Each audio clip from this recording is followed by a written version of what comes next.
Okay. All right. All right.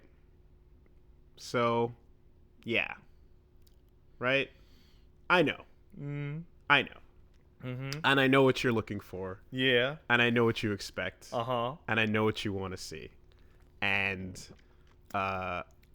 quite frankly, I think this is where, I don't know, maybe it's just the difference between you and I as human beings on this planet Earth. Yeah. But even in the midst of my feelings being at the 11, Yeah, that's right. that you might not necessarily see me coming at this with that volume. Sure, totally. I always take what I consider to be, I hope, a measured approach in most cases, but there's a breaking point. Yeah. There's a breaking point. And I felt that breaking point was actually last week. and here's the thing, right? Sometimes it can be hard to maintain that level when the audience, when the arena's yells for blood are so deafeningly loud. It becomes increasingly hard. However, that doesn't change the fact that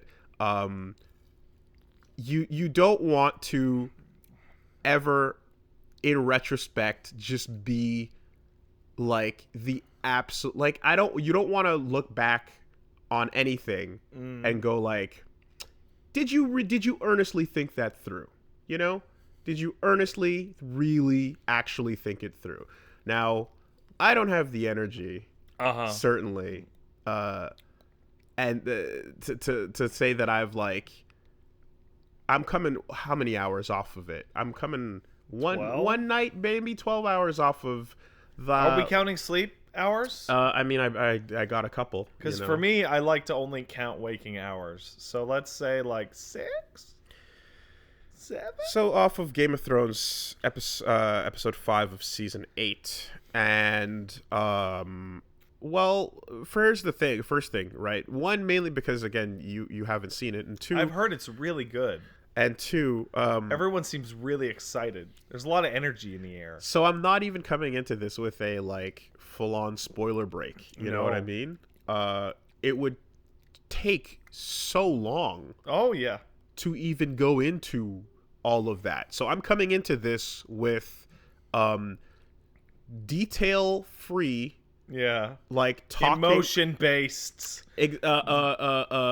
Vagaries. Yes. Right? Mm-hmm. And if you build up your rant for 3 weeks from now.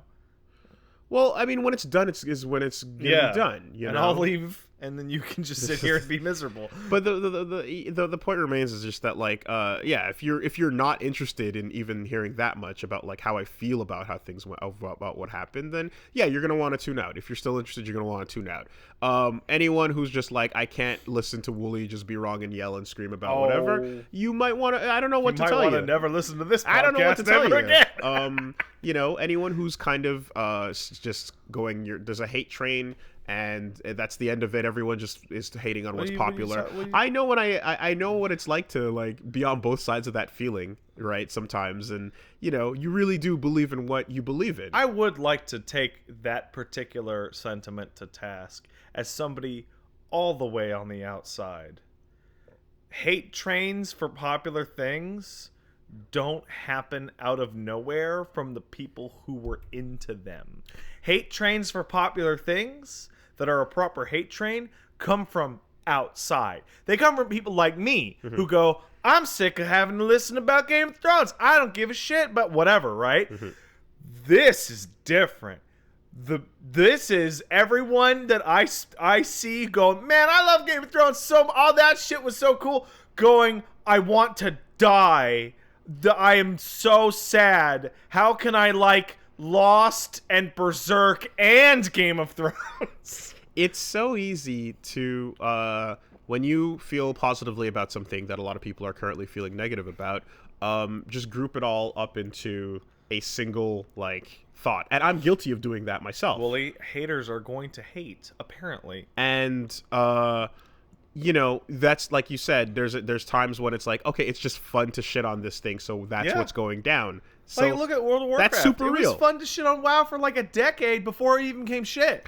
But to say that there isn't a core place where, at the very least, someone who's not just shooting out the vitriol, but actually like can give you reasons for why something is upsetting, or whatever the case is, then you can argue that maybe they shouldn't care as much as they care, right? You can definitely say something about that, but we can't pretend that I'm not. You're saying when I say this shit the bed, I'm grabbing you and I'm walking you over to each piece of feces and each spatter. Pattern, and you're going inhale, and I'm saying, look, do you see that? Like, I'm not just saying you shit the bed. I'm showing you the poop, the evidence of the poop. There's poop. Each piece, There's poop there, right? That one's a little chunky. This one's liquidy. Like, this one looks suspiciously like a coffee cup. We are identifying them all individually, and it's really not just this hand wave. And of course, Twitter's not the place to have that kind of full on. Oh, I have my own comments on that. But boy, oh boy. Uh-huh. Man, oh man. What? We got new terminology required to handle what is happening right now. Is it called a brotherhood? I mean, on Twitter, I was trying to find the words. There will be a word. What did I say? I said like Omega Flub. Yeah. Turbo Botch. Well, honestly, depending on how this turns out, I would be very on board with saying that the piece of media or whatever got. Sure. Because that is to the point. But and easy to say. But when I say Omnishambles, when I say what? Like the Ultra Choke. Really what we're looking at is it's of course it's the prequel trilogy for a new generation, but you also mentioned we were talking about a little bit. You also said now inject the Matrix. Inject that with the Matrix sequels, right? It's bigger than ever. It's so much time invested, and what we're looking at is the most currently unsatisfying conclusion to something that had such high quality writing and events occurring in its early episodes, and characters behaving in manners that were like realistic yet and like not, I don't want to say unpredictable, because predictability, we can debate the definition of that, but ultimately like characters behaving in manners that were consistent and compelling, and how it's like we jumped from seasons like, I don't know, like 9 through 11 of The Simpsons straight to season 29. Right into zombie form with no transition, well, that's not true. Some might say that after our season 4 things started taking a turn for the worse. Season 9 is what is defined as the first season of Zombie Simpsons. The Tumble Prime, yeah. It really is like a new generation of it, and you're gonna definitely see. It's really interesting to watch how like everyone's got their different points, right, where they tap out on it. And I saw after the 3rd episode, a lot of people were like, "Man, that was still hype. I don't care. The action was awesome." And it was the cinematography was cool when it wasn't impossible to see. And I keep hearing that complaint over and over. And fuck the haters, right? Yeah. And then the next episode comes out, and the dominoes have to keep falling in the directions that they're going. So the fallout of that initial bed shit becomes like a continued leaking onto the floor stream of poop that has now more. Some people come back around 7 days later and go, "Oh, geez, look, hey, sorry. I was kind of still on board, but man, this week got me, And it's like, all right, And then but then there's people going like, "Man, fuck you, you're still on the hate train, whatever, right?"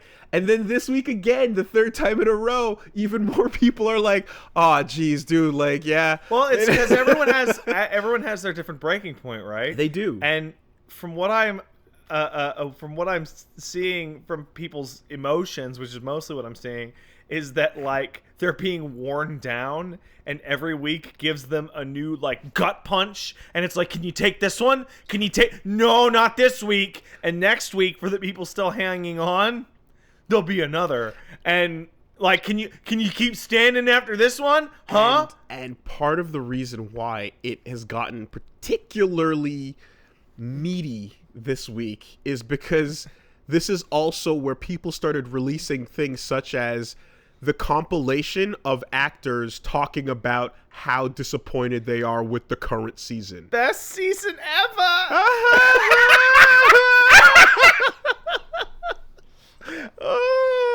Like, dude, could you imagine, like red carpet interviews with Natalie Portman, Hayden Christensen, and Ewan McGregor? Yeah.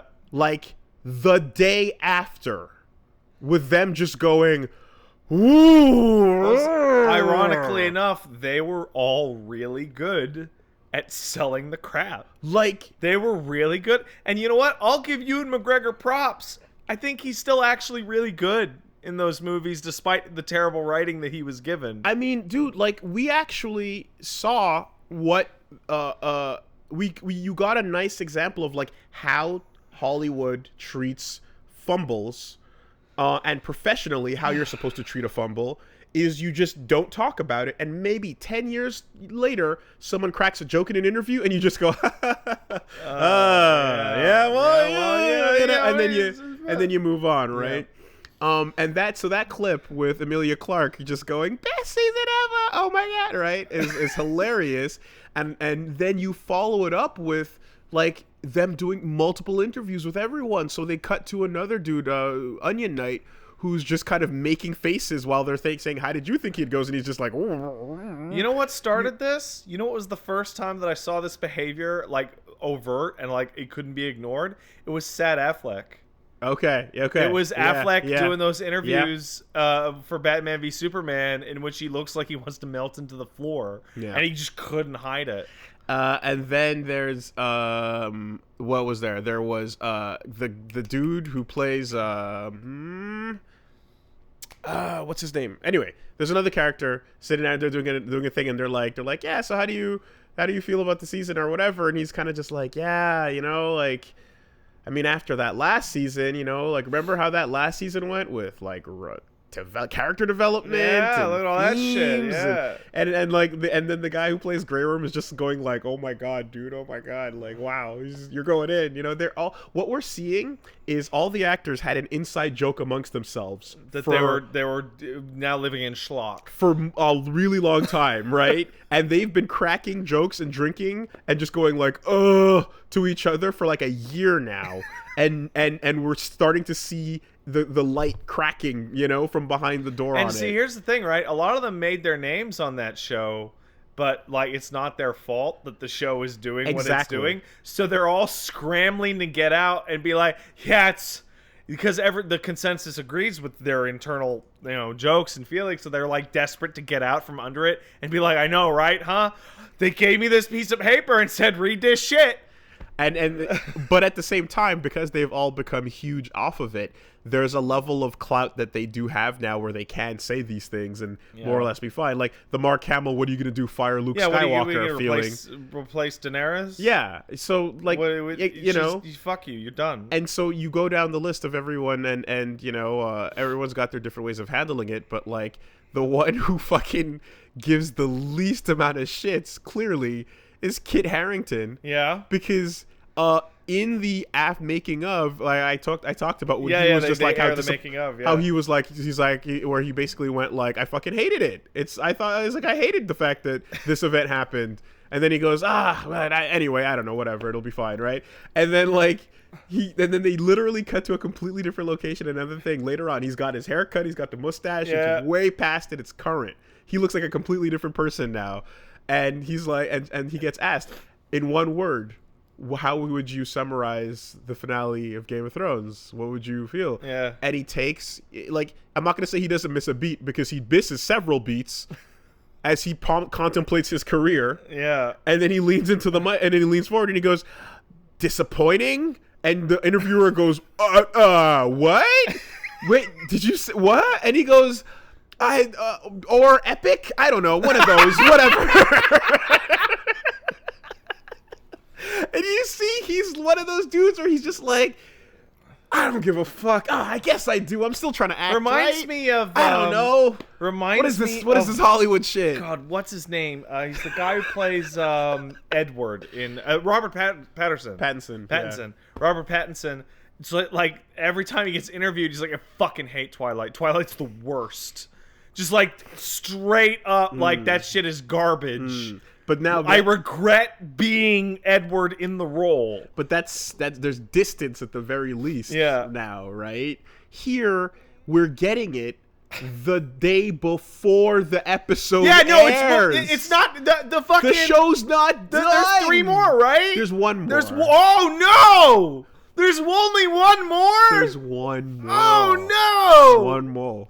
1 more. And you're getting all of this in the middle of it. Like, you haven't left the theater, and the actors are telling you about how bad the prequel trilogy is. So, you know what? I want to grab that point, because one of the things that I've been, was really annoyed when I left the house, and I thought more about it as I came over here. And it's like, I went on a little mini rant last week about, spoiler etiquette, and how, I have never seen so many people just stop giving a fuck at all. At all. Yeah. I know exactly what happened last night, and I have been avoiding this shit for 8 years, right? And all I can come up with is this is people's way of dealing with the fact that they are so hurt and upset, but also it is a cosmic warning to not give a fuck. This only happens when shit goes bad. And I was talking to Paige about this. I was like, I feel like in a 74-hour movie, as you described it last week, that people blowing out just open spoilers the day before the finale about all the crazy shit is when you get to Cloud City and Empire Strikes Back and somebody yells out, "Yo, Luke's is son," right? Mm-hmm. That's weird. And now I think about it's this is a warning to leave the theater before you get to it. This is people streaming out of it, and you're like, "Oh, is it over?" And you're like, "No, don't go in there. Return your ticket." People streaming out. I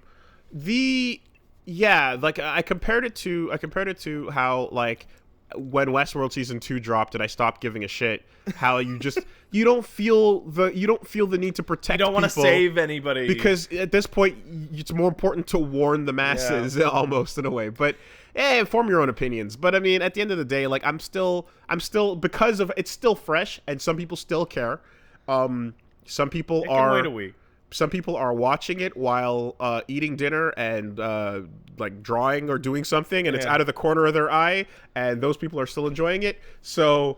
I will, whatever. And also, we're in a position of spoiler power, I guess you would say. Yeah, exactly. So and then of course, there's the part of it where I'm like, yeah, these are undigested. You know what I mean? These are undigested opinions. Some things I literally have turned twice on, right? Some characters have had, I had a feeling about the way things were handled, and then I turned back on it, and then I triple backed over onto how I felt about it. And to the point where I will even say that there are good points to some of the things they did.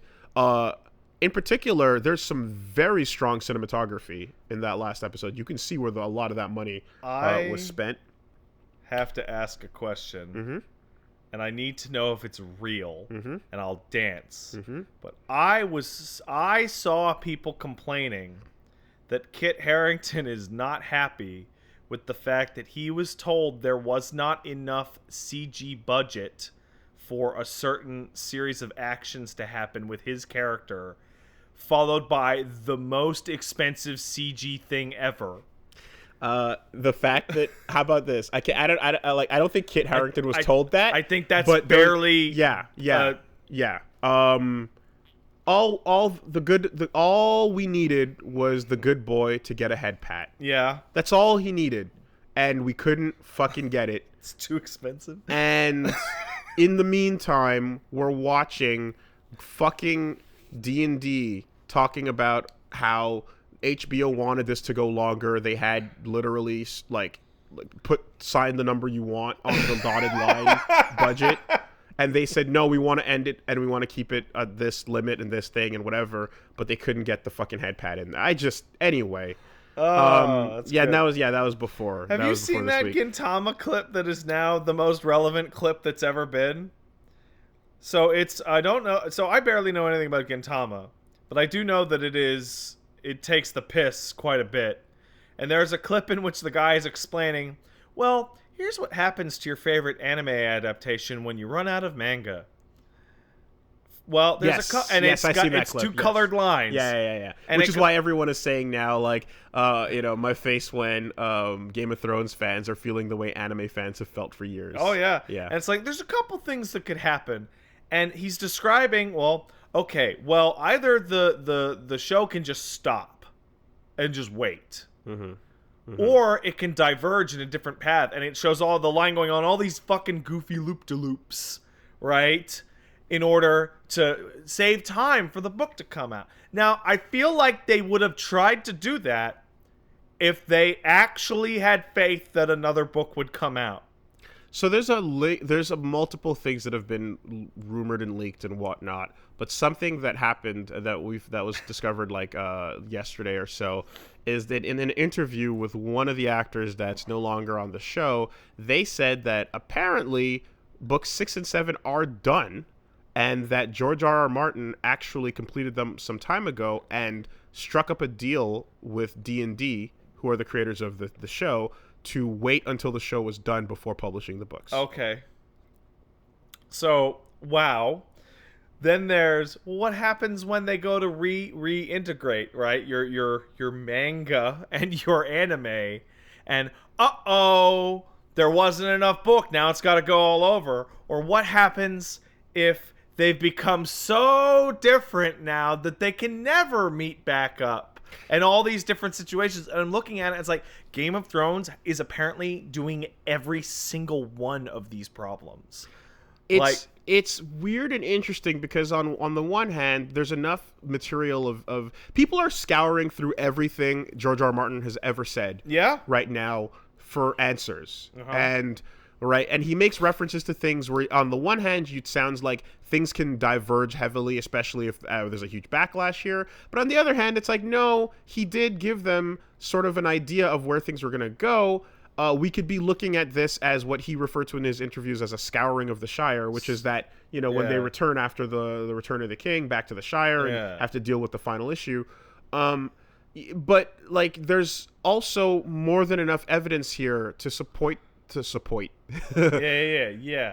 the fact that what they were given, what D&D were given as far as material goes, it looks like they chose to put it over here and decide they can do things better, right? We're TV people. We could do TV. And the best breakdown as to why and how they decided to do that is based on a lot of people going back to what George R. R. Martin describes as the way his characters the way his characters interact with the world is by being they grow and they control themselves in a way, right? So there's a term, I forgot what the exact term is, but I think it's almost like they're planted, and then the plants just grow, right? And so you kind of create the world and watch where it takes you.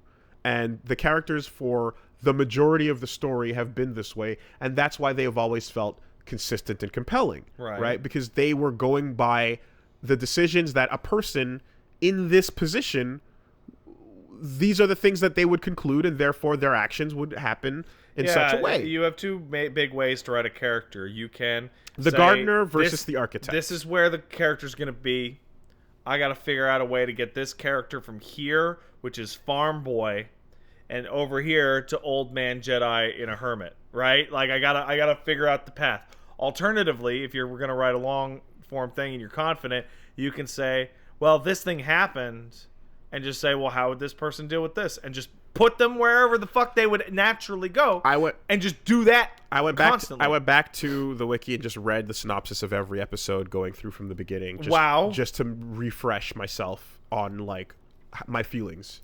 And the amount of density in those first 2 seasons blows my mind. Yeah. Like the amount of places the camera was cutting to, the amount of characters they were tracking that were all up to their own things. Yeah. And how they would intertwine is fucking masterful, right? It is a intricate weaved web work of just, it's a loom of characters, motivations, and interactions clashing and then coming together. Mm-hmm. And it's the idea of the garden, right? Yeah. Where they're gonna go their ways. Now, some people were saying that, like, in fact, the problems with some of the books are the fact that by gardening, it just becomes a forest. Yeah. And he's having a hard time taming it to get where it needs to go, right?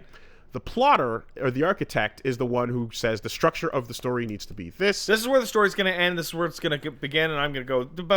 Exactly, and you just plan, and you just put out the Lego blocks and the road, and you pave it, and you make the characters go down that road. Yeah. And that's where they're going to go. No matter what in the past has spurred them, they have to go this way. And hopefully the road they're on doesn't go against what you've put them in. You know what I mean? I'm not going to say that either one of these styles is better, but I will say that if you write a character one way, it's going to be real difficult to make them be written the other way.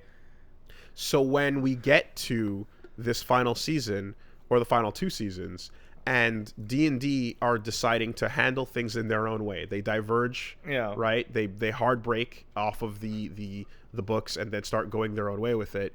Now you got to find a way to get this thing onto the landing strip. You got to close it out. You got to end it. Seal the deal, man. And the only way so they decide to end it by plotting out the plot points, the things that have to happen.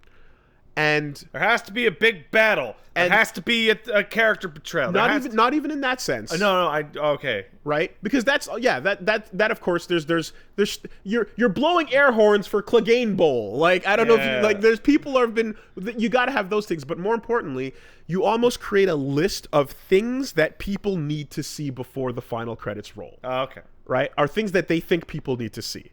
Right? These characters need to meet back up once more. Or whatever, yeah, right? And you start going down that list. And so they created clearly what would be like what they thought, and some of that includes fan fiction, and some of that includes, we like this character, so we're just going to push them over the top, right? Or people want to see more of this. And George actually refers to the fact that certain characters made returns that didn't need to because of popularity. So literally, Shonen Jump character manga polls are affecting appearances in the story based on popularity. Guys, hard confirmed. I didn't really think that many people liked Avdol.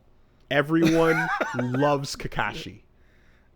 He's ranked #1 on the polls. I didn't know. Time to go into his guide. People actually really like this character. So, we have the complete shift in tone, and what we're watching now are the characters that were growing forced into these roads to go down these paths in order to get the landing where it needs to be.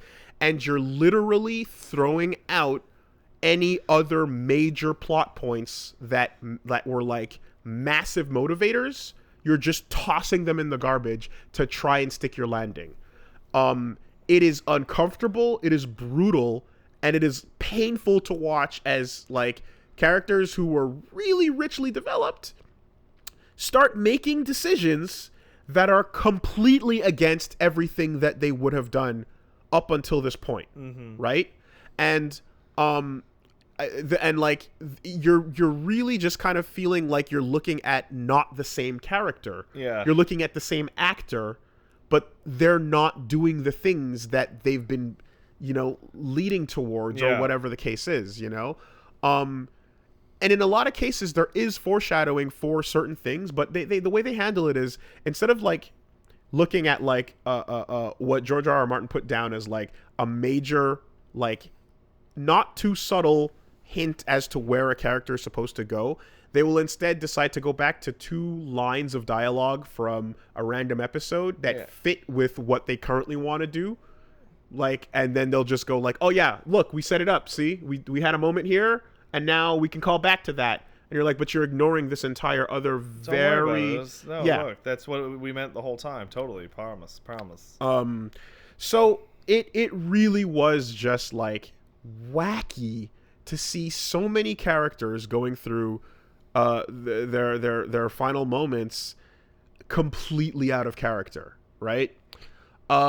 Then I want to say you have just the raw stupid factor. Yes. Which is, this is me, because like what I was just describing is like failure of like, I guess like subtext and you know, the structure. Yeah. But then there's just surface level stupid shit, right? Characters just got dumb.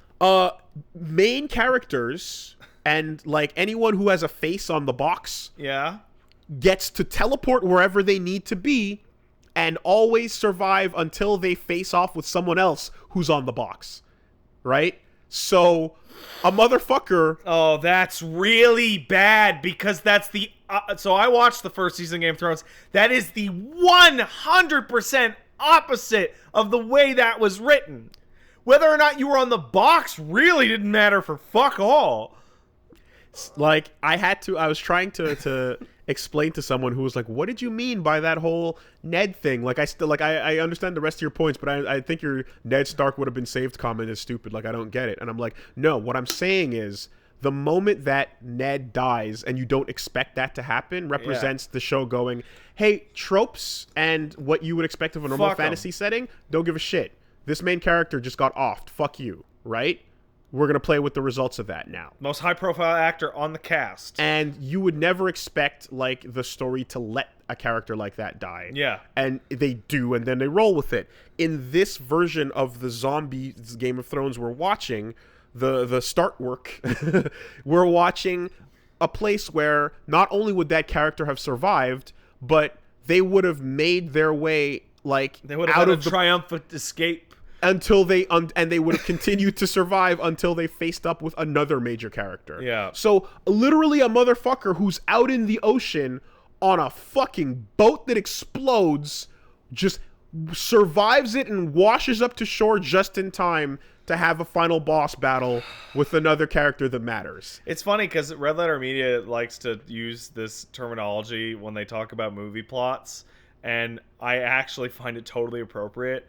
Is when they say that, like, this is some video game shit, when it's like the plot line goes along the lines of, this needs to be a final confrontation. This needs to be a big epic moment. Why? Because we need to have a big epic moment. Yes. Or we need to have a And final... so much of the show, because of the Gardner effect, has had these characters going in their own directions away from each other, that the process of bringing them back together has required fast travel. And sometimes multiple times per episode. Wait, what? Sometimes... But, okay, even I know the distances involved are like weeks of travel between every single major location. Dude, it is unclear how fast a dragon flies, man. Sometimes a dragon can make it from here to beyond the fucking wall and back in time for lunch, and other times it takes days. It really doesn't... Who knows, right? But...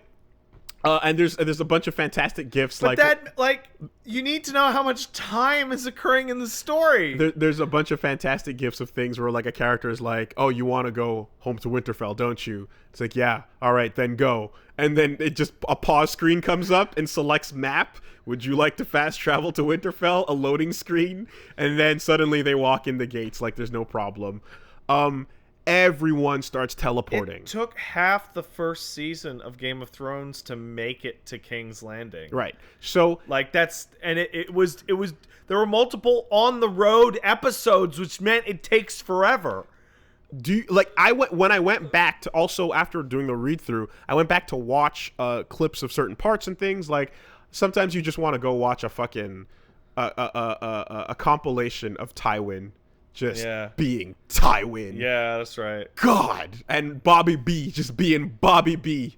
Robert Baratheon. Yeah. The GOAT. Sometimes you just want to go back. But, yeah, there were episodes of people on the road, right? There were episodes of fucking the caravan going down to King's Landing, or Arya going on her fucking slave journey. Come to think of it, in that first season, There is not a single episode in which a character is not on the road to a far off location, and the whole episode is them on that trip. And you learn things about the character, and they learn things about the world, Either based on what's happening on the road. Either from Winterfell to King's Landing, or King's Landing to the Eyrie, or Winterfell to the Wall, and they were all like in episode time. They were all given enough like leeway to be like, okay, Winterfell's closer to the Wall than it is to King's Landing, and I know that because Jon and Tyrion got there before Sansa and Arya and them got to King's Landing by episode count. Now, here's the problem.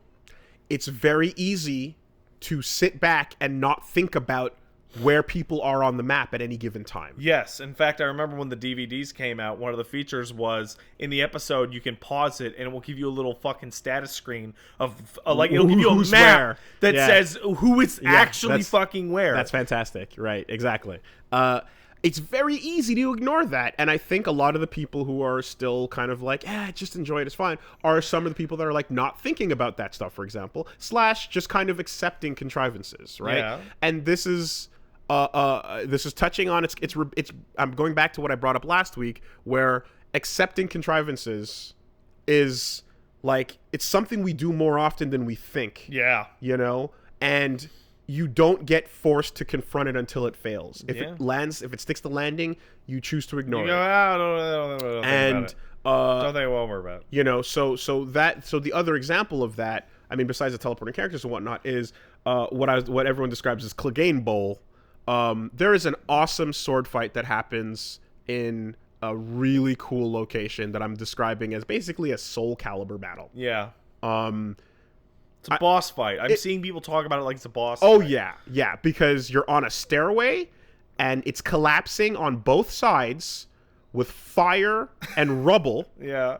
And one wall is like a hard wall that you can get comboed off of, and the other wall is a drop into infinite flames. Got it. And beasts are flying above in the outside. I can actually think as the sky is shining through. There's actually a Soul Calibur 5 stage that is actually somewhat similar to what you're describing. Yeah. All right. So, what a great set for a hype thing we wanted to see. And in that thing, even and as much as it was enjoyable for various reasons, and like I could go into details as to why I think a lot of it played out in a way that I'm like, yeah, that was satisfying. You still have to, you can appreciate the scene, but in order to appreciate the scene, you have to accept something like good guys always go for the kill, bad guys like to toy with their prey. Right. And even when a bad guy has no motivation, incentive, reason, or like hasn't been really shown to be the person that would do this, you said Clegane, right? Sure. That guy doesn't do that. Even I know that. Right. So when you've been watching a series of people getting one-shotted in the sickest... Doesn't that guy eat babies or something? Worse. Okay, but like the first thing I ever saw that dude is get pissed and cut a horse in half. Yeah. He doesn't give a shit. So he has one button, and that's the kill button. And everything he does is a single hit that kills. Whether it's a punch that blows your head up, a grab that pops you, or a horse cleave. Yeah. Things just die in one. Yeah. Right? He's a squash champ. So the idea... Squash champ. He Brock Lesnar's. He F5s, right? What's the guy's name? Matanza from fucking Lucha Underground. So the idea... Or Suplex City, whatever. Yeah. So the idea of him, like, just, like, slamming you around for a while, picking you up and tossing, and then eventually going for a choke is, like, that's not what he does.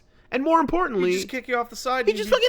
You know what I mean? And, like, even if you want to give it and then there's a couple other things there where you're like, also, like, just let people take damage. You know, let things happen in a way, but armor means nothing, and you can just Armor's clothing. You can just stab right through it. We've discussed this. Armor is somebody wrote in and basically described armor as a medieval superpower. You're borderline invincible. Yeah.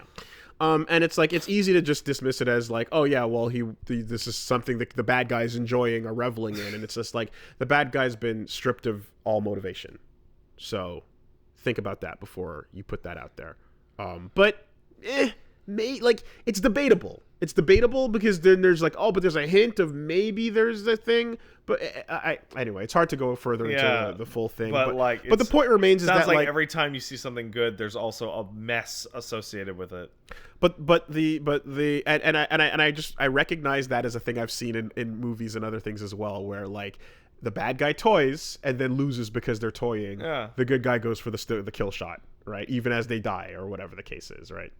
So the book in season 1 made fun of that with the very first duel fight scene in the Aerie, where the good guy is all like giving a fucking speech in his fancy shit. Yes. And the bad guy just fucking gets him in a second. Yeah, in fact, the same characters we're describing represent the opposite ends of that entire spectrum, where toying with your prey is a really dumb idea.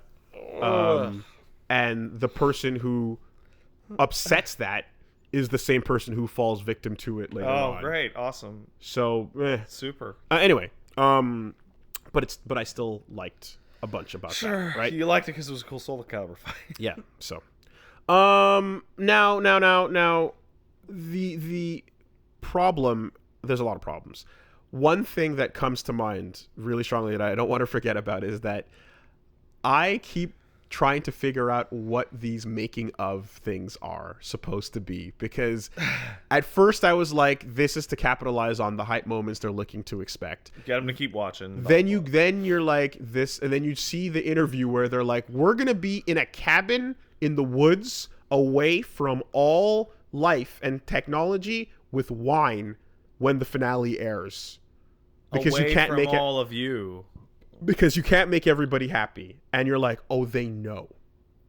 Right? So what is this? Is this like, just to fucking soften it? At first I was like, oh, they're just saying that like some people are going to love it, some people are going to hate it, and they just don't want to deal with the flack, right? Yeah. But then you start seeing the cast laughing at everything that's happening, and it starts to paint a different picture of like, oh, they're kind of aware of what's going down and are really trying to head it off at the pass. And then I'm like, maybe these making ofs that we're cutting to at the end of the credits are actually them going, okay, so here's what the fuck we were thinking. Yeah. And the end result is there's this screenshot of goddamn, whether it's Dan or David or David, I don't know which one, but it's just them sitting there in the same background, and I'm like, every time I've seen this shot of you going, well, we were hoping that the viewer would forget that this happened. Yeah. And you just go, I fucking hate this screenshot. This moment with you with your stupid fucking collar saying something that makes no sense and betrays the fact that like your event planning is ridiculous. It just makes it worse. And I don't know if they wanted to hope that they could sit there and explain how to make it better or why they tried to do what they did. But what they do in the process of explaining why they made these dumb decisions is they remove the benefit of the doubt, where you could say maybe they're doing something else. Yeah. Maybe they meant something else. Maybe there was a hidden implication here. You strip all that away because they raw tell you exactly why they did it and hard confirm that it's just as dumb as you were afraid. Yeah. Man. We're not going to see one like this for a while. Well, you know why we're not going to see this for a while? There's part of this. So, Game of Thrones being the way it is, and it's ending the way it is, and everybody's so upset, is unique in one respect, and that's it took a really long time to go from people enjoying it to trash fire. Like, this seems a very sudden reversal. It seems like contained to within the season. I've been seeing people say that it's been like it jumped the shark for a while, but I feel it's pretty conclusive, like at least from my perspective, that like even if it jumped the shark before, like the shark came back with a gun and shot everyone at the beach this season, right? It was hiding behind the rocks. There are let's focus on who's really gonna deal with this. Like, people are like, well, you're upset, you feel disappointed, right? It hurt you. Are we going into my tweet? Right? Are we No. Right? You're hurt. You're disappointed because this show hurt you, and you're sad. You wasted your time. Right? There's tons of people like that. There's people who bought tons of merch. There's people who got tattoos. Right? That they probably wish they could take back. We are going into my tweet. There are shout outs to 7-year-old little girls. 8 now. Named Daenerys / or Khaleesi. Shout outs to everybody who named your fucking kids one of those two things, huh? Good job, people. And you know what John is the most common name in North America, probably. Good job. Right? Good parents. And there's variants of John that, right? There's all Ned. Jamie. I'm not even all the dudes have. You notice this? All the dudes have bro names, and Rob and all this shit, and all except for Tyrion, I guess. And every woman in that cast has a name that that's a fancy, cool name. Let's name our kid. Like, if you named your kid John after Jon Snow, that kid can dodge that forever. If you named your kid Daenerys, they can maybe dodge it if they say it's Danny, right? Or whatever the fuck. But come on, I'm gonna go ahead and say I'm gonna even. I just saw somebody in the chat say, "Sweet baby Griffith." Like, literally, dude. Like, here's the thing. I'm not even gonna call out how dumb I think it is to make that mistake, right? I'm not let's say you want to before the story is done. That's it. Let's say you still want to do it. Wait for the fucking credits to roll, idiot. Wait for the smoke to clear. You don't know what's gonna happen. You're committing in the moment, okay? And this is not a tattoo on your body. It's a human being you're fucking cursing with this name. Literally, wait for the shit to fucking end. And here's my favorite part that I realized as I was formulating that. It's something that you can't even explain to that kid for real until they're 15, because the show's too fucked up for the kids to watch. Now, the kid can't even, okay, fuck it. Well, I'm gonna have a kid, I'm gonna name him Sephiroth, right? I can let an 8-year-old play F7. They can find out how stupid I am. You name your kid Tyrion, guess what? Hey, do you want to see a scene with Tyrion in it? Can't. His dick's out and he's fucking a bunch of whores. You'll have to wait till you're older. Again, I'm gonna double benefit of the doubt, right? 1, wait for the shit to end, right? I'm not even gonna tell you don't do it. Just don't do it yet, right? Yeah, do it later. 2, name your second child Virgil. 2, you can never predict the future. So let's say someone decided to name their baby Anakin. Somebody in the chat just said Dumbledore, which I think is dead on as well. Yes. But here's the thing, though, with Dumbledore, let's say you decided to name your baby Anakin after the first trilogy. Okay? Okay. Oh, ooh. Right? Ooh. Oh. You're fine. That's not your fault. That kid will be 25 before it becomes bad. When the revisit occurs and retroactively fucks your name up, people can kind of go, not your fault, man. Okay, if you named even though the original's not your fault either. If you named your kid Anakin after the first trilogy, that would have been 82-ish. Let's give it a leeway, right? Sure. That's 4 years older than me. You would have been in your 20s when the prequel shit came out. Fine, whatever. So if they closed out Game of Thrones on a great note and then they come back to it and then it's ass later, then yeah, sure. Fuck, the name sucks now or whatever. Yeah. But it's at least a separate thing that you can say, oh, they fucked it up later. You the thing that you're currently in the moment of, you can't be so stupid and impulsive as to possibly give your fucking child a harsh life because you couldn't fucking think with a little bit of foresight. I'm hard calling Starland Vocal Band. I'm hard calling that the end credits are going to drop, and that they're going to drop a logo tease, maybe not even footage, because who knows if it's even filmed yet. But they're going to do at least minimum of a logo tease for the fucking the whatchamacallit, Game of Thrones Before the Storm, because the prequel show is confirmed. And you know what they're going to do after Game of Thrones Before the Storm? They're going to do Game of Thrones Brotherhood. Game of Thrones 2. Yeah. No, they're going to... So, you were talking about JRR earlier. Yeah. And... Sorry, GRR. Grim. Grim? Oh, wow. And I had this little thought in the back of my mind is like, yeah, what if the books are done? And what if that 7th book is being rewritten right now? Yeah, based on everything happening. That's based what I said. To fix what because like say you're a big author and you get this movie deal, whatever, this show deal, and you're like, oh, I get to see what people are gonna think of my ending years in advance of having to actually write it. I can fix it before it happens. But I also really need to emphasize, because I brought that up before, but you really need to also be aware of how different the two are. There are important characters that are alive. Yeah, sure. But what I mean is that you can read the room. You have the ability to read the room. Yes, you do. And see what people need or want or like or whatever. Yes. But the brain that grew the plants in the garden in such a way probably can understand how to make the motivations continue to be consistent as we move through, as opposed to trying to put the peg, the 3-hole, whatever, the triangle into the square hole, you know? Like, they're gonna, like, and HBO fucking knows, of course, they're gonna lean heavy into this prequel thing, and it's gonna be their Fear the Walking Dead.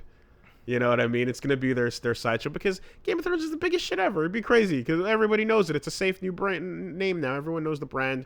Got to revisit it. Got to do what you're going to do with it. Hey, Wooly, do you have your phone handy? Sure. I want to text you something. Sure. Yeah.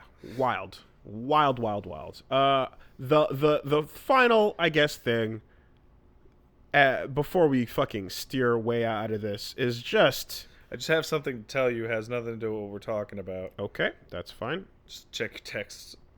Okay. All right.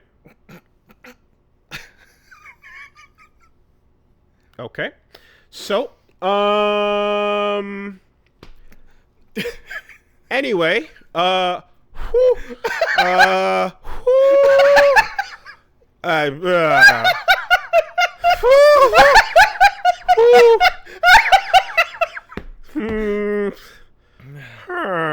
okay. Well, yeah. So what I was going to say was that just if we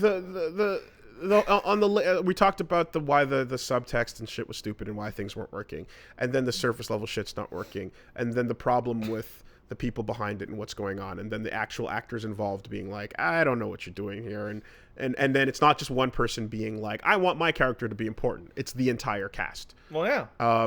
You know, because like there's been rumors. It's their big break. A lot of them. Yeah, there was rumors about like Danny over the years getting a little bit more like, I want my character to be this and to be that, and they're kind of like, that's not what we want to do, but okay.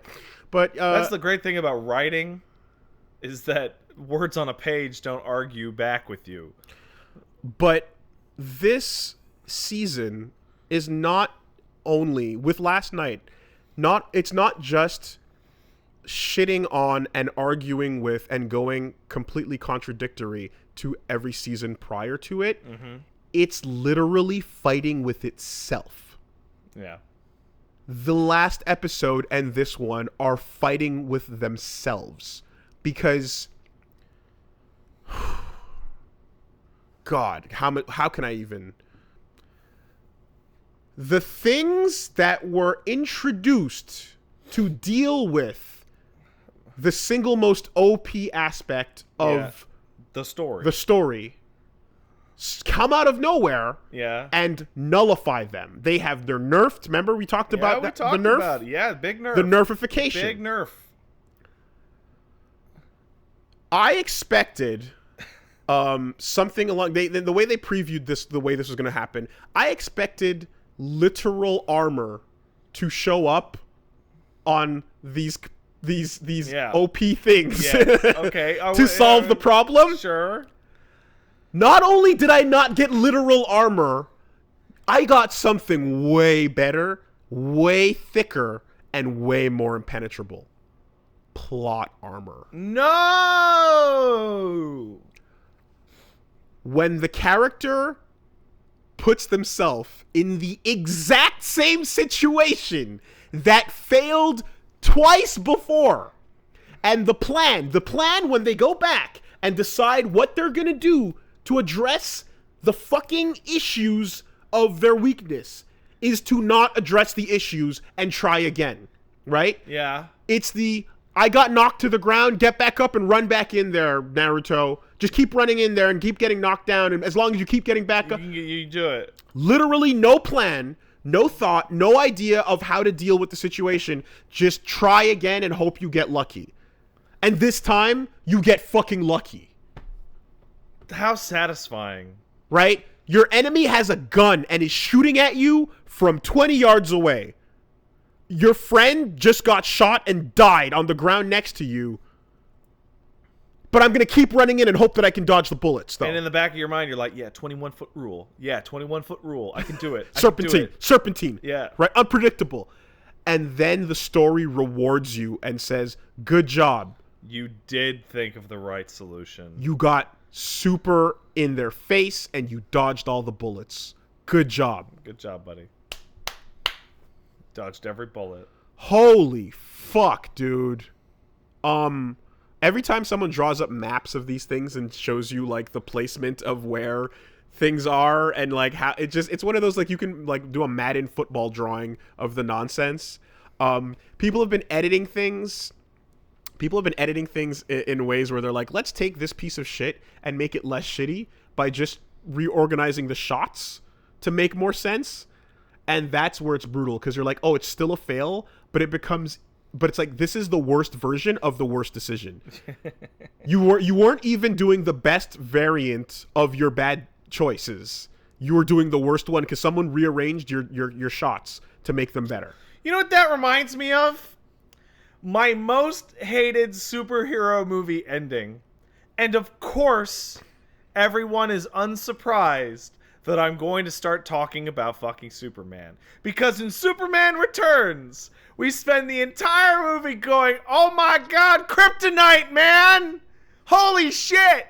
That shit'll fuck you up, Superman! You got stabbed by the kryptonite just a little, oh my god, you're almost dead. Superman, how are you gonna deal with this big fucking island of kryptonite?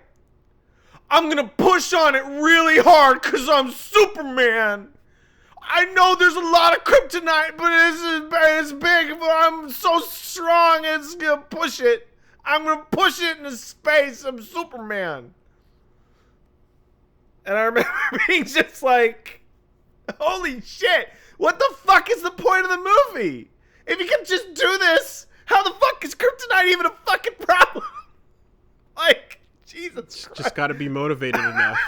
Like, it's so bad. You just gotta feel it in your kokoro. You just gotta feel. The movie is rendered totally pointless. You just gotta feel it. You just have to get motivated, and then you can, yeah, it defeats everything. So it's the same thing, and I know. It's placebo.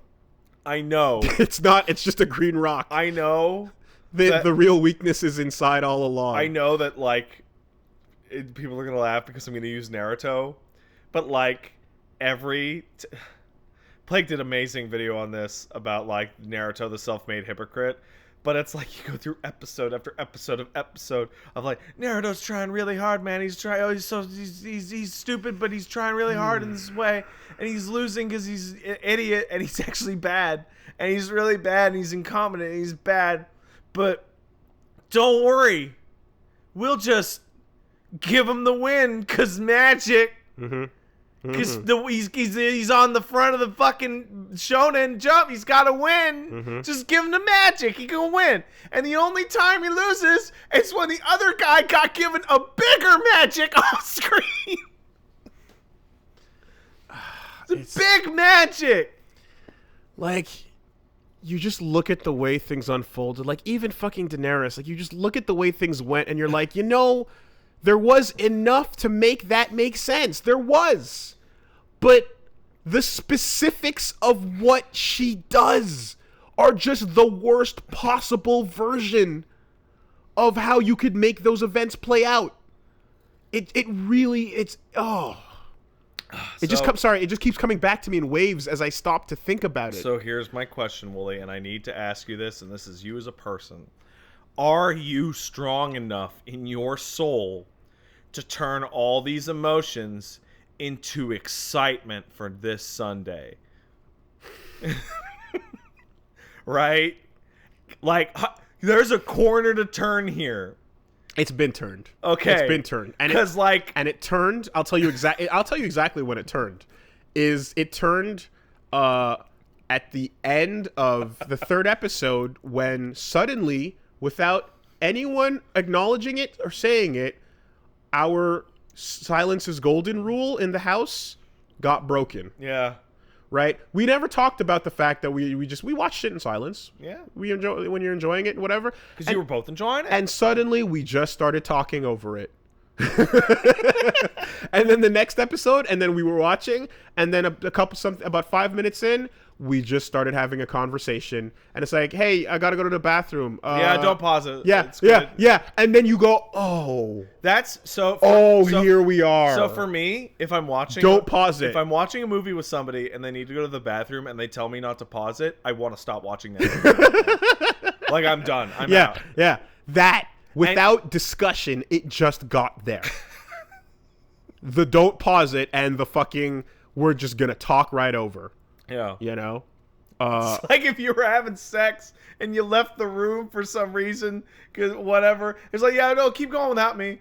Just you if you're done by the time I get back, that's fine. I don't care. That's when it happened. So it really just became like, oh, now we're popcorning it. Like, oh, where are we going now? And what helps is knowing that, like, the actors are right there beside you, going like, best season ever. That's gonna live on in fucking infamy, man. Oh boy. Yeah. All right. Okie dokes. You want to talk about something happy we did with our weeks? Because we can segue off that real positive. Yeah. How positive? Hey, you know what's really positive and makes me feel really happy, even though it might be the most shallow thing in the world? Oh my God, Wooly! Catching them all. It's Pikachu! Look at him! He's so cute! He's doing it. He's so cute! He's wearing a little hat! He's doing it. And he sounds like Ryan Reynolds! He's doing the thing. He's dancing. It's Pikachu! Shout outs to that movie completely sidestepping the Sonic problem. Oh yeah. 100%. By taking something that, you're looking at these little cute animals that could have probably been horrific. In some cases are. I saw people talking about how the Pokemon company came out and said, we're pretty unhappy with the way Lickitung was portrayed. Yeah, and Jigglypuff is super creepy. Yeah, and Mr. Mime is super creepy. Super creepy. A lot of these things are really, really creepy. Like, sure, you can see a Tauros and your barn just says bull, and you can see a fucking, whatchamacallit, Pidgey and Pidgeotto. Oh, it's bird. It's bird. But then when you see the weird shit, right? The fucking the blue speaker things. I don't even know what those are. And you it starts to get really like, but it actually like works. You believe, you're like, yeah, I can buy that. Yeah. Detective Pikachu was fun. It was You know, it was funny. It was simple. It was basic. It was cute. It's a kids movie. It was cute for kids. The plot, and people that were kids who played Pokemon at one point in their life. the plot didn't make a lick of sense. It made a little sense. It made no sense. Nah, there was a part that made sense. None of it made any sense. Okay, let's talk about what really matters. Because the plot is fine for the children. And let's be really real. It's just an excuse for you to go, oh my god, it's Pikachu! And you know what? That's fine. Yeah. Because Pikachu was really cute, and Ryan Reynolds carried that shit on his back like the Hulk. Sure.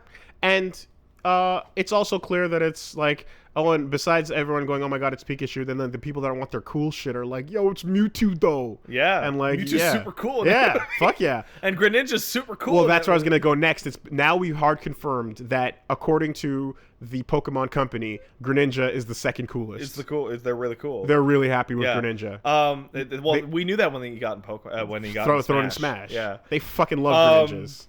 But like, I want to talk about that movie having one big ass blemish. I'm gonna knock. Like, if I were to give that movie, I'd give it an 8 or whatever. But I'm knocking a whole point off due to one thing. And that's a person. That is a person. And that's their acting.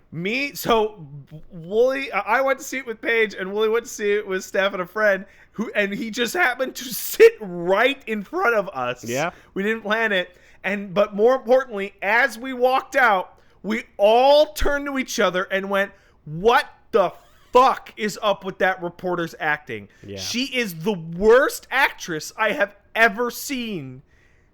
I think she is so bad. I think she was told to act like a film noir, kind of like old school trouble dame, you know? And I think she maybe didn't quite know what that was, and so decided to just Nickelodeon it. Yeah, it is Nickelodeon acting is a good way to put it. I think I said that or Paige said that, and then you went, it's a Disney actor. Yeah. She's a Disney Channel someone from actor. Disney XD just showed up. Holy shit. Yeah. She is so bad. And every scene that she's in feels like you're in the Twilight Zone, because Ryan Reynolds, and I don't know the main kid what his name is, the main actor, the Goodman, guy, whatever. Right? He's fine. He's not the best, but he's fine, right? And those two, they're acting, they're in a movie, they're being in a movie, they're being actors. And then it's just like, I gotta get to the bottom of the truth. Justice Smith. And holy fucking shit. And like, I feel like the movie even knows that, because there's a part where Ryan and the kid have to have like a investigative, like, important scene, and they leave her behind in a different room, so that they can have it, so that she doesn't fucking. I'm like, oh my god, she's so fucking bad. Yeah. That was maybe a wrong cast pick there. I don't know, or maybe just different direction on how to handle it, but it was yikes. It was pretty yikes. So bad. But beyond that, yeah, fun. I really liked it when Pikachu was walking down the street and he did that thing. I really enjoyed that.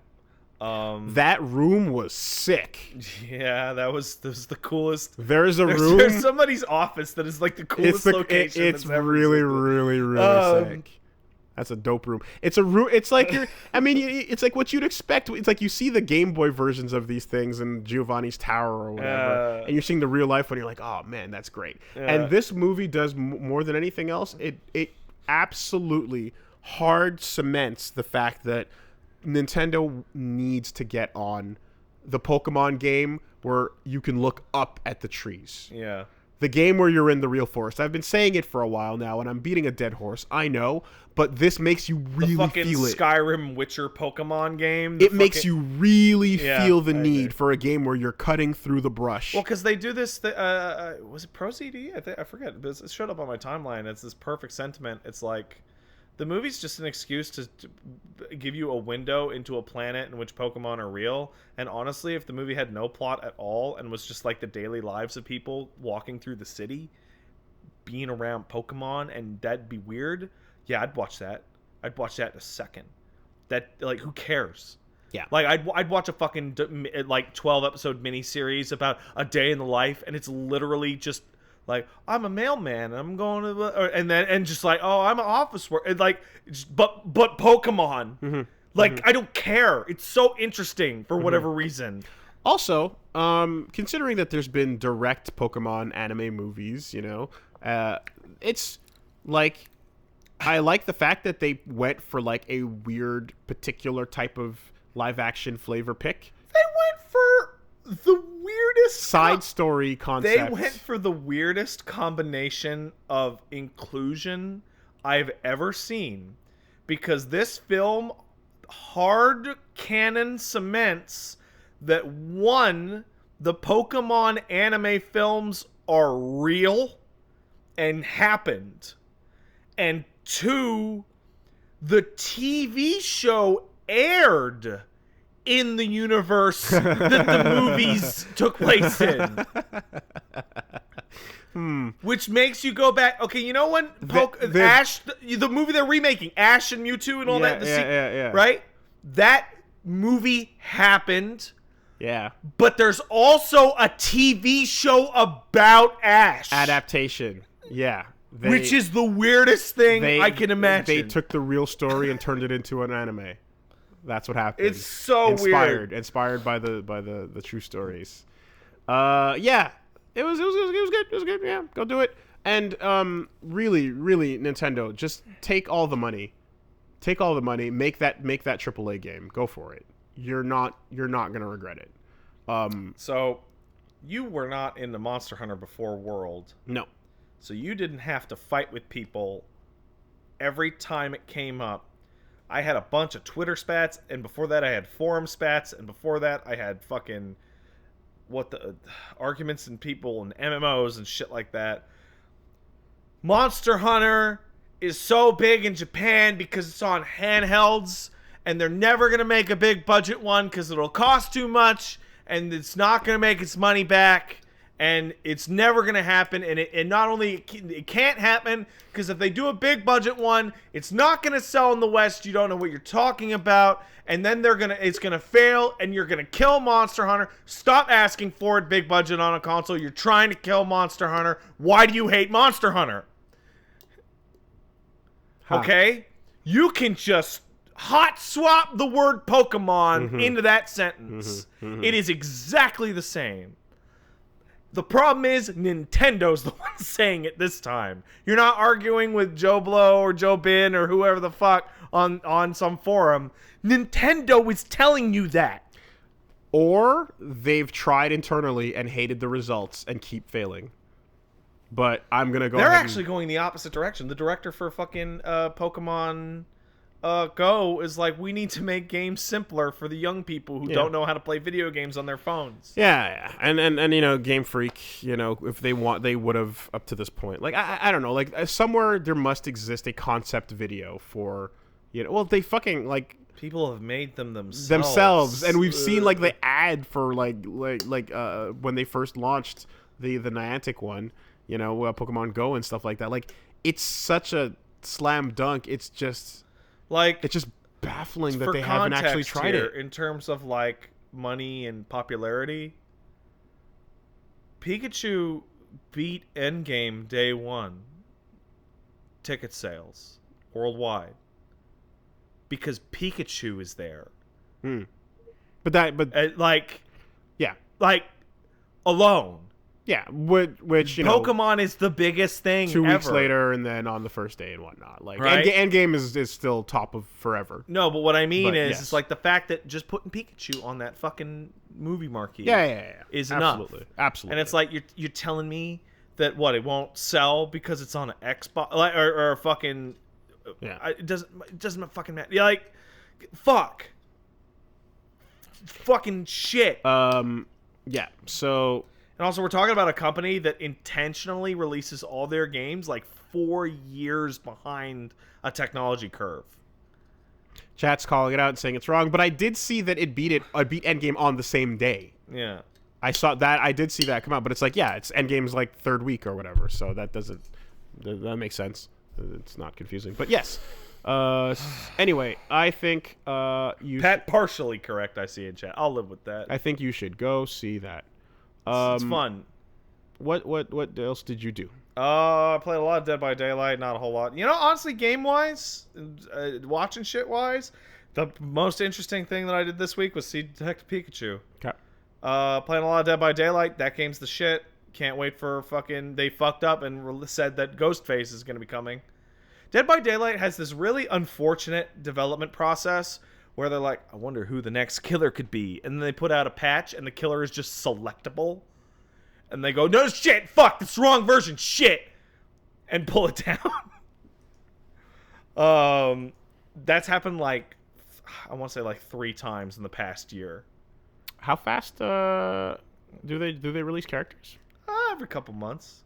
They have a update schedule that's like every 3 or 4 months they put out a new killer, a new survivor, a new map, and then you have your mid-chapter update, which is quality of life shit, server stuff, stuff like that. So I'd say like 3 killers a year, maybe 4. And like over the past year, like they fucked up and just like they put out an update. And Ash from Evil Dead was just there on the character select screen. And then that shit got pulled down. And then the next day, here's the announcement from Bruce Campbell. And it's like, come on. Right? And that happened with the killer before that. And that happens with Ghostface from Scream. Just keeps happening over and over and over. Whoever does version control at that office seems to not be paying much attention to what they're doing. And it's hilarious. The name Ghost makes me sad now. Why? Because he was a good boy. Oh. So I had a moment when I saw people saying Ghostface is the new killer in Dead by Daylight. Yeah. My brain auto-completed that Yeah. Are you for real? Ghostface killer is... GFK. No, oh wait, no. Yeah. That'd be the... Oh my god. That would be the best. Can we get a shout out to Wu-Tang Boulevard that has recently been christened in New York? That was awesome. Wait, is that real? That's real. Oh man. Shout outs to Shaolin. Is Wu-Tang even East Coast? I don't even know. Wu-Tang's New York. They're New York? Okay. Yeah. Well, then that makes sense. But yeah, no, I saw Detective Pikachu and I played some video games. Right on. This week is a much better week for video games. They got that rat game coming out, Plague's Tale, and Rage 2. Hey, Wooly, did you know that Rage 2 comes out this week? Apparently Rage 2 comes out this week. So two things happened over the past week, and they're not news, but I guess I made a tweak. I'm looking for games to stream, and I'm like, Rage 2 comes out on Tuesday? What? And I went, all right. Let's find out if I'm an idiot and I'm just not paying attention. So put out a tweet. Hey, did you guys know Rage 2 comes out on Tuesday? And I ratioed the fuck out of myself. I think I got 4 likes, hundreds of comments going, huh? What? Rage 2 comes out? I thought that game got canceled. Or fucking, like, whatever. All I know is I saw some tweet where some guy gave it like a bad review, and then the official Rage account was like, "Who are you?" So some guy, LOL. I forget his name. I think he's either a Forbes contributor or a somewhat small YouTuber or whatever. Goes. The article was that he wrote that Rage 2's marketing is doing the games no favor because nobody knows that it's coming out. Mm-hmm. And Rage 2's Twitter account goes, yeah, who are you even? And it's like, I didn't know the game was coming out until I saw him say that.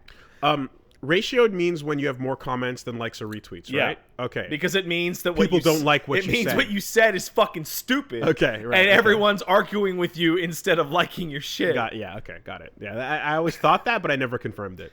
Yeah, it also means that if you ratio somebody else, it means your snide, shitty response to what they posted blows up way harder than theirs. Okay. So, like, I ratioed Mr. Blazinski, for example. So it's the effective version of a dislike. Yeah. Got it. Okay. And it's just like, what? I guess that game's coming out. I guess. Sure. Fine. That's unfortunate. What I did do, besides those two things, is I played a bit more Sekiro. Yeah.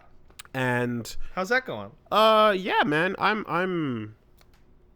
really, really like I liked Virgil 2 a lot. I liked Virgil 2 a whole lot. That was cool. I think that's like... So the final boss is the best thing in the game? Virgil 2 is the second best thing in the game.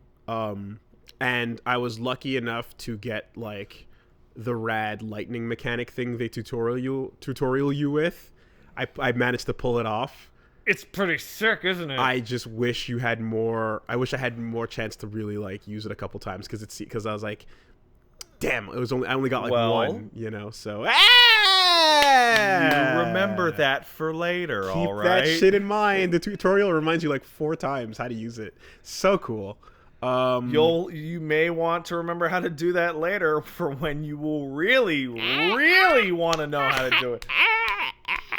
Yeah, cool. Sick. I forgot that game existed. Yep, that shit is cool, and I'm still enjoying it for the first time. Hilarious fucking hidden cave next to Firelink Shrine that leads to the top of Anor Londo. Lies. Just lies. That is the worst ever. Which almost makes me think, why could we not have simply opened this door and fetched the boy? So if you push on it earlier in the game, he goes to nudge on it and it goes and it's stuck. So there's like a plank of wood. Dark Souls rubble. Blocking it. Dark Souls rubble. And it's like it's like it is such a lie. It is such a big fucking lie. Unbelievable. Unbelievable. It is so crazy. Wild. The audacity of this bitch. It's crazy, isn't it? I remember I did it and I got out of the thing like, what? That's but so there was a big tunnel underground that you didn't see Sekiro run along for multiple minutes. That's the only explanation. Shit's locked, Sekiro. Here's the thing. Yeah. After I finished that last session, kind of thought about it. I gotta say, every time the kid opens his mouth, I kind of don't give a fuck. Okay. Ishin's a badass. Emma's cool. Like the sculptor. The plot is just kind of there right now. Yeah, that's right. Yeah.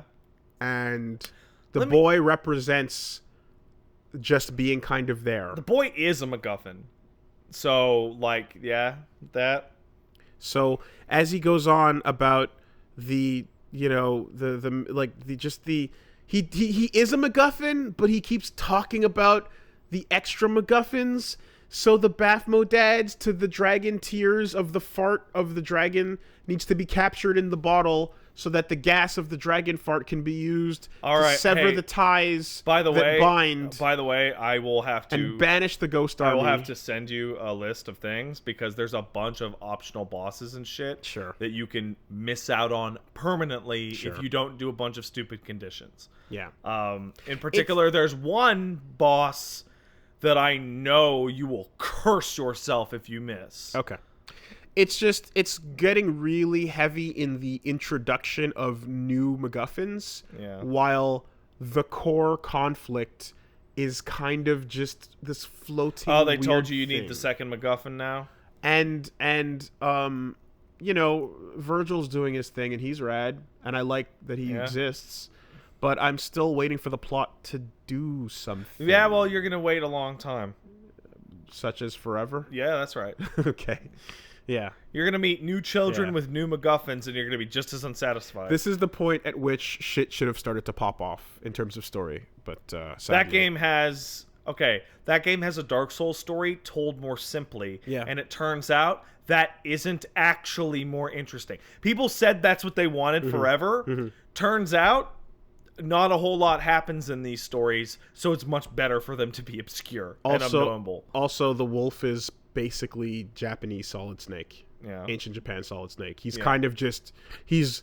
What? Muff. He's kind of just muffing his way through every conversation. Yeah. And just in this role of forever uninformed. Yeah. And not really contributing a ton, save for one decision so far. Yeah. So... But we'll see. We'll see. game fucking cool, fights cool. Yeah. Holy shit. At the Iato style fucking Yukio type dude that does the double slash, aka the swallow cut.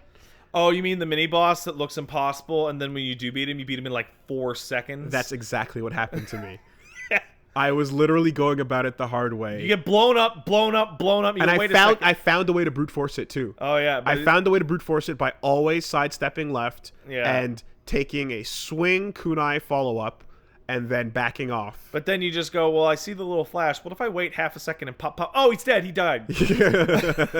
Yeah. So they really. Hey, Wooly. Yeah. Remember that for later. Oh yes. I'm actually, after seeing how that went down, I'm excited to see him return. So the big problem with that game is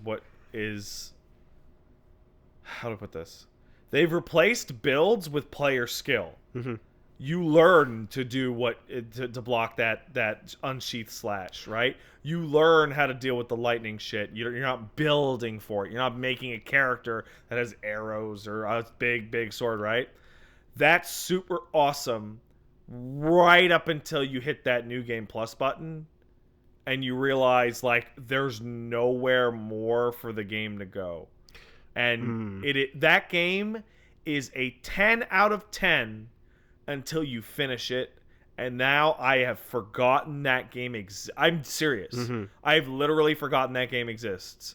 And the bummer that I see with that is, like, Bloodborne is not quite as good in the moment, but I'll go play Bloodborne right now, and you pick the fucking cane, or so the whatever. Yeah. And that's the problem, is that, like, the thing that would have been that variety should have been, or I guess would be, the prosthetic tools. Right now, they're really limited. I'm still in it, but it feels very like they serve a function, and they're not exactly competing for your attention because there's some clear winners and clear losers. What's your clear winner right now?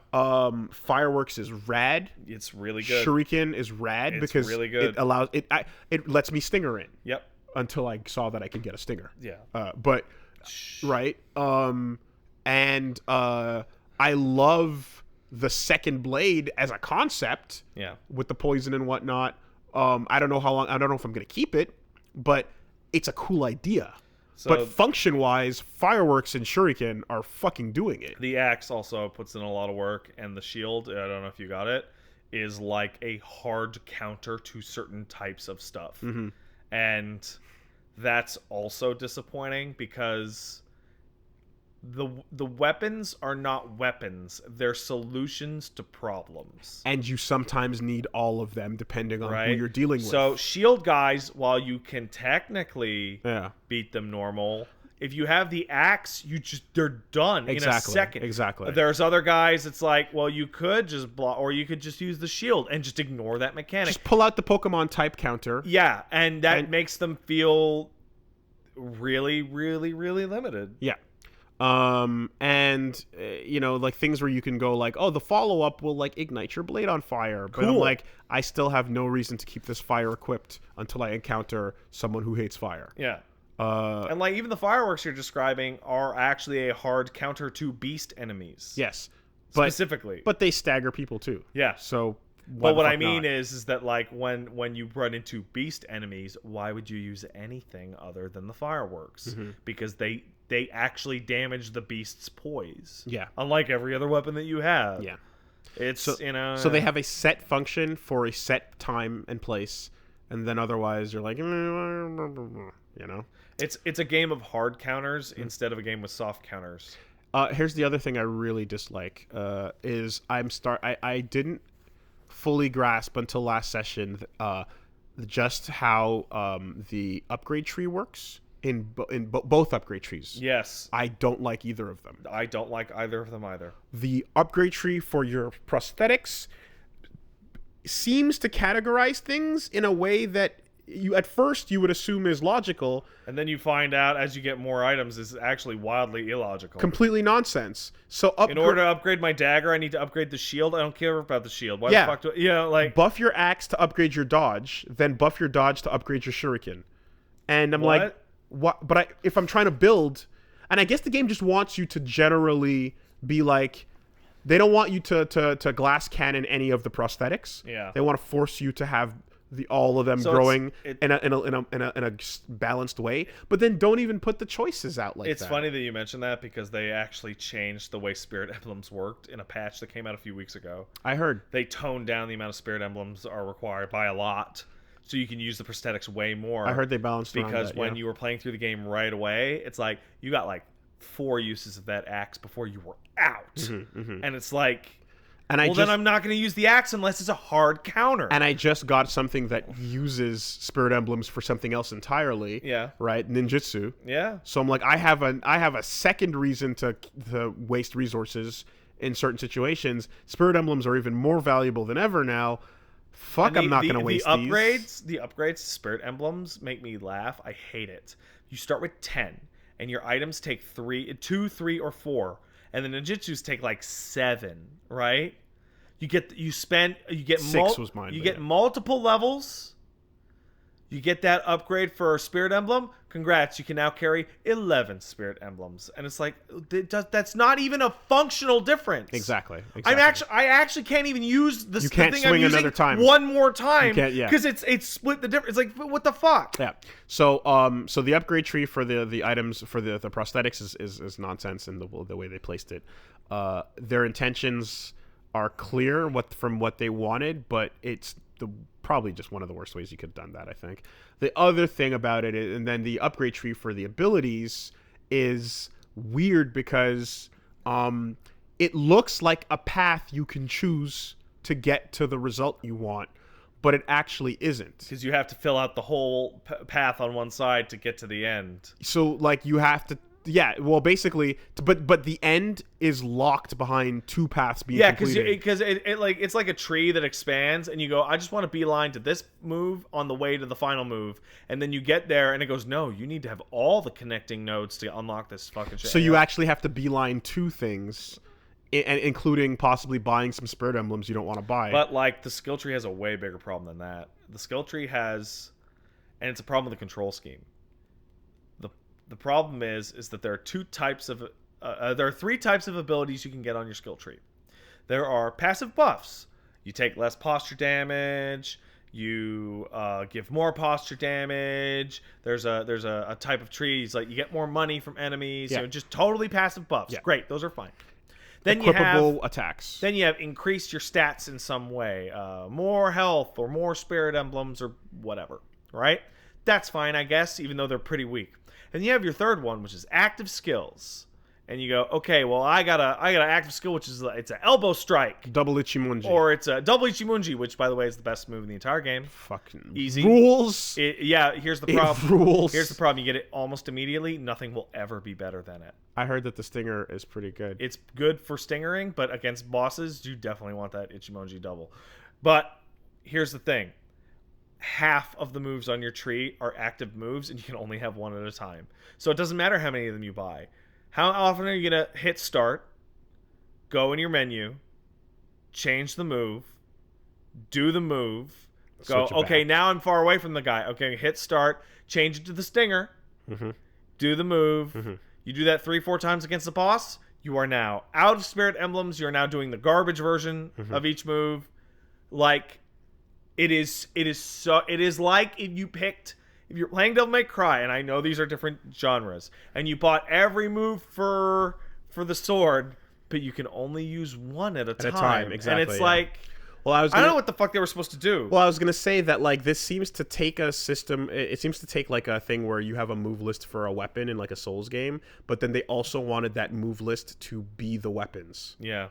You know, you equip a weapon to get a move list. Right. And in this case, we're chopping up the move list into single equips. It's like all serve different functions. I feel like they should have combined the 2 skill trees and been like, you unlock a new move for the prosthetic instead of like any new moves. Like you get way less new moves over the game for your character, but you always get to do them. And then you unlock a new move for the prosthetic, and you do unlock new moves for the prosthetics, and they're all terrible. They're all awful. Okay. Well. Yeah, these advanced sword techniques, it's like, yeah, the switch between when you're kind of like, I mean, I can understand it being overpowered if you had access to all of them in that way, but the way I don't know how you'd control it either. But there's a happy medium between having access to all and having access to one. But by the end of the game, I had where you can simply pause and switch it when you need it. By the end of the game, I had access to double Ichimonji, the elbow strike, the fucking the kicks, the unsheath attack, the move you get from the final boss you can only use in New Game Plus. Yeah. And 4 others. Here's the other thing. And I could only use one, and there was one that was better for most situations, so those other moves might as well not fucking exist. Now, you're also cycling through prosthetics based on the 3 you equip. But if you ever want to, you can simply pause and put the other one on. So what's the point of even having that system at all? So you're really just looking at it's a like sanity limiter, right? So that you don't feel like DMC5 Dante after you unlock switch between all weapons mode. Yeah. Right? But I really, it kind of is nonsense when you think about the fact that you're like, I could play this in a more annoying way to get what I wanted by pausing in the middle of fights all the time. And it would feel like shit. You don't want that to happen, but if I want access to these tools... Because the game has an amazing flow when you're in it. When you're in it and you're fighting a bunch of dudes, it's great. Yeah, so if I don't have to run back to a bonfire to equip anything or something, just let me do it. Just let me cycle through all of them. I don't know? And I mean, here's the counterpoint, right? What about in Souls when people pause and go and switch weapons and armor like super quickly in the middle of their fight, right? Yeah, that sucks to do. Yeah. I don't know if like the best way would be, you know what? I was about to say like cycle, but it was like weapon wheel. Yeah, why not? Active weapon wheel, right? Replace, just take a button and make it so that when you hold it down, you just do the radial. I'm really glad that you just said that because I have a question for you. Yeah. And if depending on your answer, I have a big advice for you because there is something they changed in Sekiro to focus on certain mechanics that I believe is a straight up mistake, and I have not heard anyone who disagreed with this. Okay. Have you changed your controls at all? I have not. There's one change you should make because it makes the game appreciably more fun to play and easier because the game is so aggressive. Would that happen to be the square button? Square is what? Collect money? No, not that one. Okay. So you notice that in Dark Souls, if you wanted to change your spell, you'd hit up on the D-pad. Mm-hmm. And you'd hit triangle to... you'd hit square to sip your Estus, right? Mm-hmm. Well, in this game, square is like a money pickup, whatever. Up is to use the item. Up is to use the item. Triangle is to switch your spell. Prosthetic, whatever. Guess what? There's a lot of really hyper-aggressive boss fights that taking your fucking thumb off that left stick to hit up on that D-pad will kill you. Yeah. But how often, really, are you having to fucking hard quick switch multiple times in a fight to change your prosthetic? True. Is the answer fucking never? Yeah. Because it is. Switch those two. Because... I'd rather switch it with... square? With money. Whatever. Fuck it. Put the potion button on the button. But the problem is that the money button is also the hang from ledge button. Sure. Fuck it. That's why I just say switch up and triangle. Because, there are boss fights coming up on which, I was getting wrecked, and then I switched it, and then do you know what all of a sudden, no problem. What I end up doing in those situations is kind of similar to what I had to do before I optimized my weird hybrid layout. Yeah. Where I'd have to let go of the right side of the controller and hit the D-pad and then re-grab it. That's stupid. Yeah, it is. That's really stupid. But when movement is more important than attacking, I keep running and then I press it with my right hand. I'm not saying you're stupid. I'm saying that's stupid. But also in Sekiro, got to hold that circle button down to sprint. Yeah. So dude, it's there's the last optional boss fight, the last boss, and a 2-phase boss fight that you're coming up on are really bad with the default controls. Mm-hmm. And I see why they did it, because they wanted to tell you that switching your prosthetics is super important, but it's not. It's really not. I actually I ran into a problem each time I came back to the game after a while, where I was clicking L3 accidentally, Yeah. thinking I'm gonna sprint, and then end up crouching instead. In a situation where you get backed into a corner, Yeah. and the boss lock on breaks, because that happens a lot. Yeah. So, like, for example, fighting Virgil 2, I had to, every time he backed up, he backs up huge. He jumps half the screen away, Yeah. right? And every time he does that, he backs up into a wall. I had to refuse to fight him until he moved forward, Yeah. until into the center, because the moment you try to fight anyone off the wall, you can't lock on anymore. Yeah. So, if anything, I wish I'd want to deal with the sprinting on circle over to R3, or L3 rather, because that accidentally crouching is super death. And I'm sure there are people, won't name names, who are like, the default controls are fine, you're just bad. Yeah. It's like, motherfucker, I beat the final boss in sub half hour in like Yeah. 5 tries. Go fuck yourself. Yeah, and I mean, a lot of people didn't have any problems. It is a better way to play the game. A lot of people didn't have any problems with it, and I understand that. I've played up to this point without switching it at all. I could continue. But you're right. That makes sense. I hit about 60-70%, and then I changed it, and then about 10 minutes later, I was like, this is better. So I'd advise you to try it out. Yeah, because my problem right now is that I've already formed habits. Yeah, well, you'll. I got used to Nero. Yeah. You got used to Nero's gun on trigger. It's fine. Right. Still a great game, though. Yeah. I want to see big changes to mechanic. To the skill shit is actually my biggest gripe by far. I have all these cool skills. You unlock a bunch of cool shit when you beat the game, and I'm like, so one of the other changes they did is they made the moves that you do with your L1 R1 cost way less spirit emblems, because the really big ones cost a shit ton. And it's like, oh great, I can use I can use 1 prosthetic and 3 cool unsheath attacks before I'm out. And then I'm going to hit pause and switch to a move that doesn't require spirit emblems. It sucks. It sucks. I'm kind of not bummed, but something I would have loved, because I thought I was going to get it, and I guess it didn't happen, was remember the boss fight with the bull, not the bull, with the rider? Yeah. First dude. Get the fuck out of my yard, man. Yeah. I was hoping that there would be perhaps at the cost of spirit emblems, Shinobi grapple what you're locked onto. Right? Sure. Not even snatch, but pull me to you. Yeah. So the one for grabbing big guys type of thing.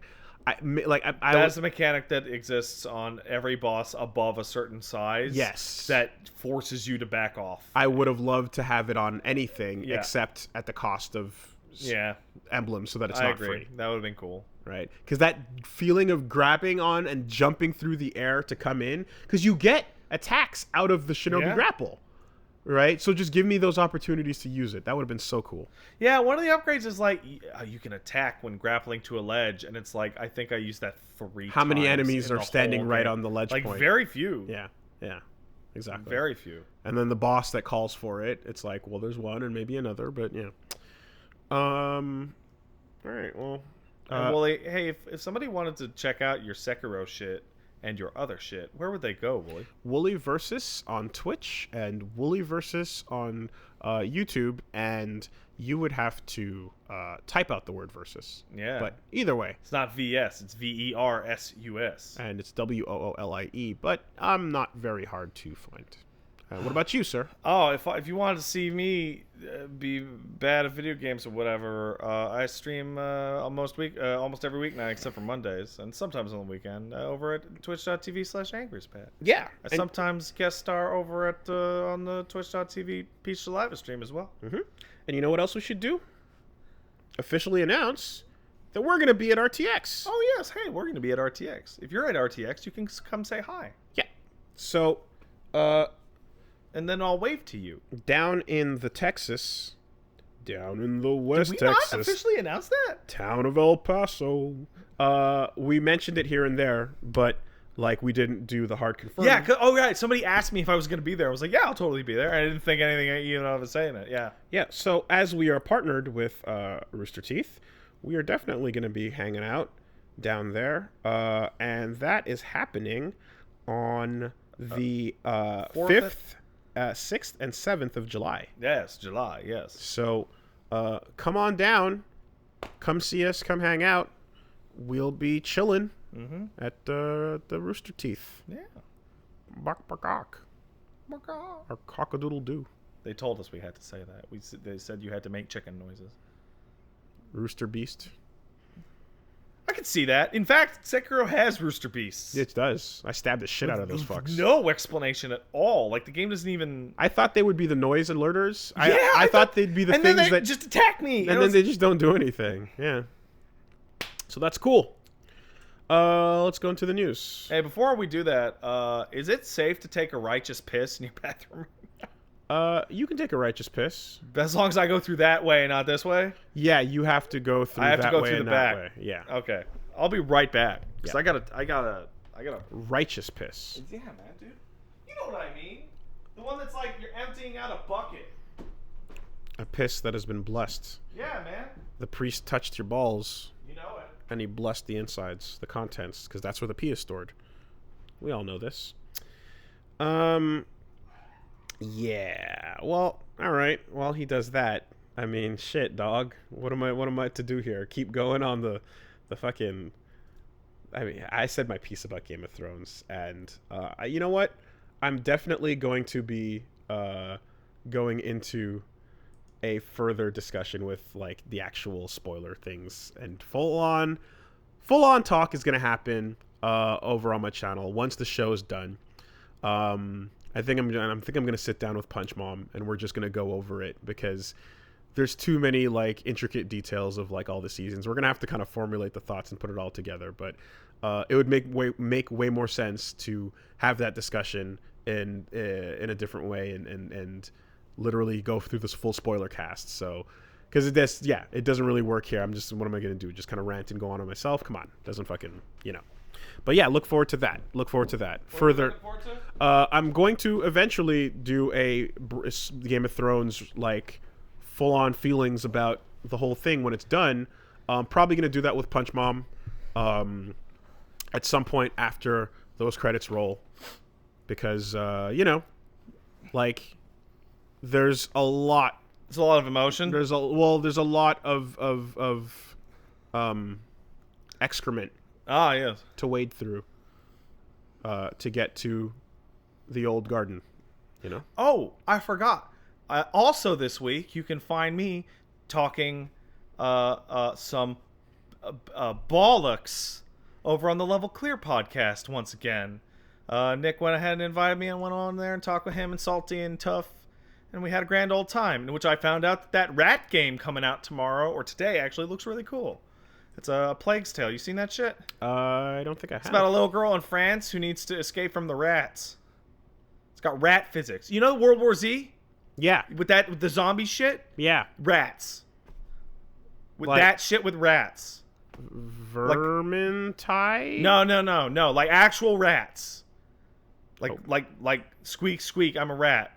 Okay. And there's the big rat that makes all of the rules. Okay. I can't get that song out of my head, guys. I really can't. Have you seen that shit? What? That weird CG abomination with the rats? No. And they're singing? No. And there's the big rat that makes all of the rules? No. Oh, I can't get it out of my head. Oh, you know what? I started...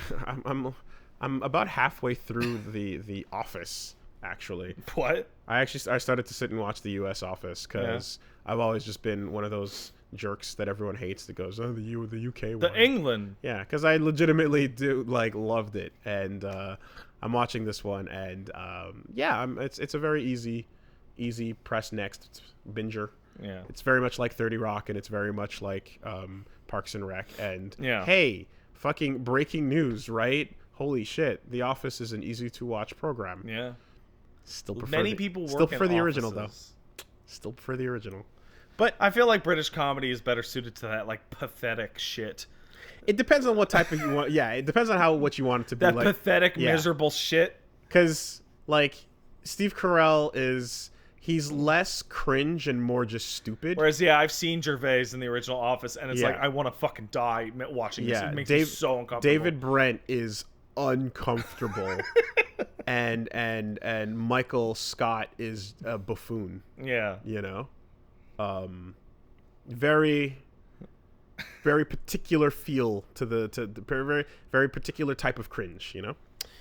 But yeah, British love to make comedy. Unpopular opinion, I know. The British seem to just love to make comedy in which they feel bad about themselves. Yeah, yeah. What's up with that? Deep self-hatred and loathing. Yeah. For the monarchy and I don't know the history of the conquering imperialism, world conquering. I don't know. Who knows? You know, it's just paper. Mm-hmm. Yeah. So let's talk the news. Fuck it. I don't even know what I was going for. Well, the news. The news. Everything that's fit to print. No. We're never gonna get this news printed. News doesn't even get printed anymore. Did you guys hear there's a Game of Thrones Xbox? Game of Thrones Xbox, perfect timing. Wow. Look at it. There's a Xbox that's coming out that's Game of Thrones branded, and one of them has the Targaryen logo on it, and the other one has like the Iron Throne swords on it, and then the other one is like ice themed, but it doesn't even matter because that part of the story is irrelevant. Xbox. Who cares where that one went? Wait, what? What? Seriously? Huh? All right. A Song of Fire and Cersei. Is this a leak or is this an announcement? This is an official Xbox website photo. Oh wow! Look at that. That's crazy. Yeah. Bam. Sure do love my Game of Thrones on Xbox. Xbox. Yeah. Look at those swords. There's swords on the Xbox. Actually, it's an Xbox One S. What a great time to announce this deal! Xbox One S AD Digital Edition. Sure hope there's no more Xbox deals. Xbox One sad. Xbone sad. Xbone sad. Yeah. Is that today? That got announced? Like yesterday. I mean, yeah, you know. Simultaneous to sometime this weekend, I suppose. Somebody watched Game of Thrones and it was like, yeah, this is the time to hit publish on that CMS. Gotta get that hot news out there. I mean, look, you know what'll show your love of Game of Thrones? An Xbox. Yeah. Like, I feel bad for anyone trying to get on that business train now, where they're like the hottest new thing, and they're like, let's go Game of Thrones. The world loves it. It's a phenomenon. They couldn't have possibly imagined. I'm sure it was going to go the way it did. I would imagine that there is a year or two old business deal about Game of Thrones that we have yet to see, that somebody made back when Game of Thrones was the most surefire bet that ever was. Mm-hmm. And it hasn't been revealed yet. Mm-hmm. And there are people going, oh, fuck! Because God damn it! Because you know what? Sometimes when you strike while the iron's hot, it's too hot. That iron is going to cool down way faster than you thought it would. That iron is about to turn to ice. Oh, no. And I'm stuck in the ice. Oh, I can't get out. Oh, shit. There goes the flesh. Yeah. That sucks, man. So, yeah, that's happening. That's hilarious. Other fun things happening include one fucking awesome announcement that I'm extremely happy to hear, because I've always wondered why this hasn't appeared more frequently, and Neo was the first time I think I saw it acknowledged, but motherfucking Yasuke, aka the real Afro Samurai, the actual original Black Samurai, is going to be a film, and Chadwick Boseman is Chadwick Boseman going to be the black man? Like, the icon? Because he's Black Panther. Yes. And now he's going to be the Black Samurai. Well, it depends on whether or not he has to battle Mahershala Ali for the roles. Because he's also the black man. Yeah. And he's the guy that is on the Oscar stage multiple times a year. Oh, yeah. So that's the They dude. should be in a movie together. Maybe. But Chadwick is definitely getting it. He's getting his work in there. But yes, He's the weeb choice. he's the weeb. Yes, Chadwick is the weeb choice. Absolutely. All right. He's doing it for every fucking comic book geek and every super weeb. What? Come on, Michael B. Jordan. What are you doing? Yeah. This is your shit. Yeah. Play Vegeta in something. He's trying, but he's not, he's also, I think that Chadwick Boseman he's been around longer. and Michael B. Jordan should have been reversed in Black Panther. Michael B. Jordan has been around longer, and he got fucking Fantastic Ford. He did. He got fan four-sticked. Yeah, and he's also fucking Creed, right? So yeah. Oh, he is. He totally is. You're right. He has his own thing. Yeah. He has his own thing. But this is cool. Can't wait for more. And the interpretation of Yasuke from Neo is rad. I can't wait to see how. Oh, he's in Neo? I didn't know that. Oh yeah, man. Let me see if I can pull up.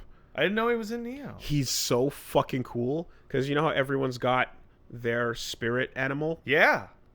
Yasuke in Neo has a fucking bear. Oh, that's dope. And he's got his giant axe. Oh, he's an axe fighter? Oh, that's awesome. He just fucking hangs out and he does his thing. If you Google Yasuke that's Neo, so cool. He's got a bear stand and an axe on his shoulder, and he is the first and true black samurai, and that shit's rad. And it's super real because there really was a dude Sam named Jackson Yasuke. should be in that movie. Nah, he did his thing. Nah. Check out the real photo of actual black samurai Yasuke. Oh, I thought you were going to click a photo and it was going to be him standing next to a bear and be like, yeah, no, that was real. Well, anyway, so you can Google that to see what we're talking about, folks who are playing at home. I just saw that photo of the Xbox with the swords on it, and I fucking started to crack up again because I like the swords one. I like that one. Sure. That's the coolest of the three. It's just like, it's just like here's your PlayStation branded with Darling in the Franxx. Here's your. You know what would be awesome if the ice themed one was like extra powerful, like it had like more hard drive space, and it had like better processing power, and it was actually like a halfway next gen console, and then it has like a really long boot up time though, and then before it boots up it just bricks. That would suck. Only that model though. Only that one. Yeah. And then you got to take it back to the store, and then they replace it with the Thrones one, with the swords one. They don't refund you. No, you got to pay for it. Yeah. Well, anyway. That was highly specific. Yeah.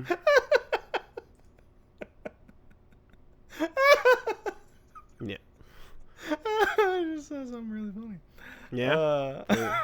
You want to share with the class, or are we good? No, I'm good. You're good? Yeah. Okay. Let's just elephant in the room. All right. So what I saw was here's your Pro Jared branded Switch. Okay. That's a terrible idea. It's a bad idea. I don't think that's a good idea. I don't think you should buy that. Nope. Let's not do it. Hey, whoever said that, comment in the chat. That's funny. Let's you did not a good do that. job. Don't do that. Oh, don't do that. I think that's the takeaway from that story. Hey, don't do that.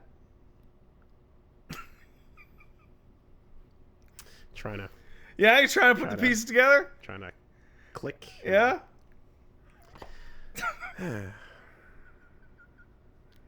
Oh, there is something to be said. One of these Joy-Cons doesn't fit on one side of the screen, but this other one over here fits. All right. There's something to be said in the new world in which we live. Yeah.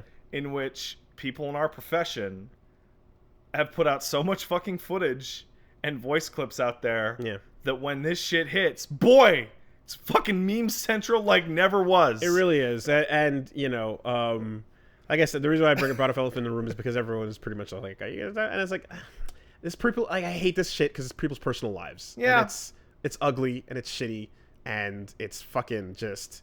It's messy. It's messy. And clearly, like, what the fuck were you thinking? Awful. Mm-hmm. But like, this is not.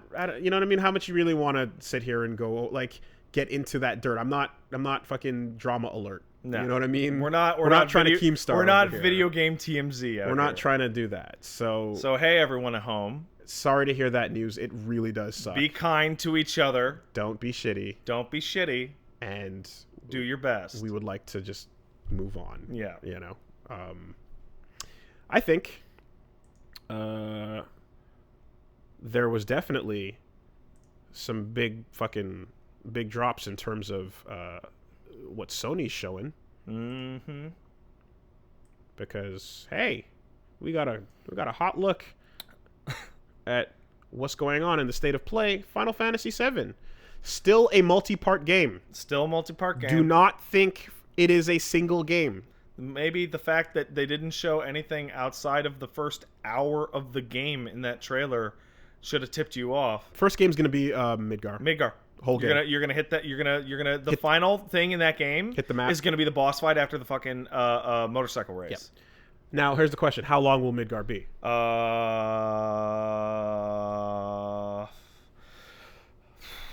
In the original game, it was like 5 to 10 hours. I'm gonna call 20 plus replay. So what I'm gonna say is this is gonna be Crisis Core.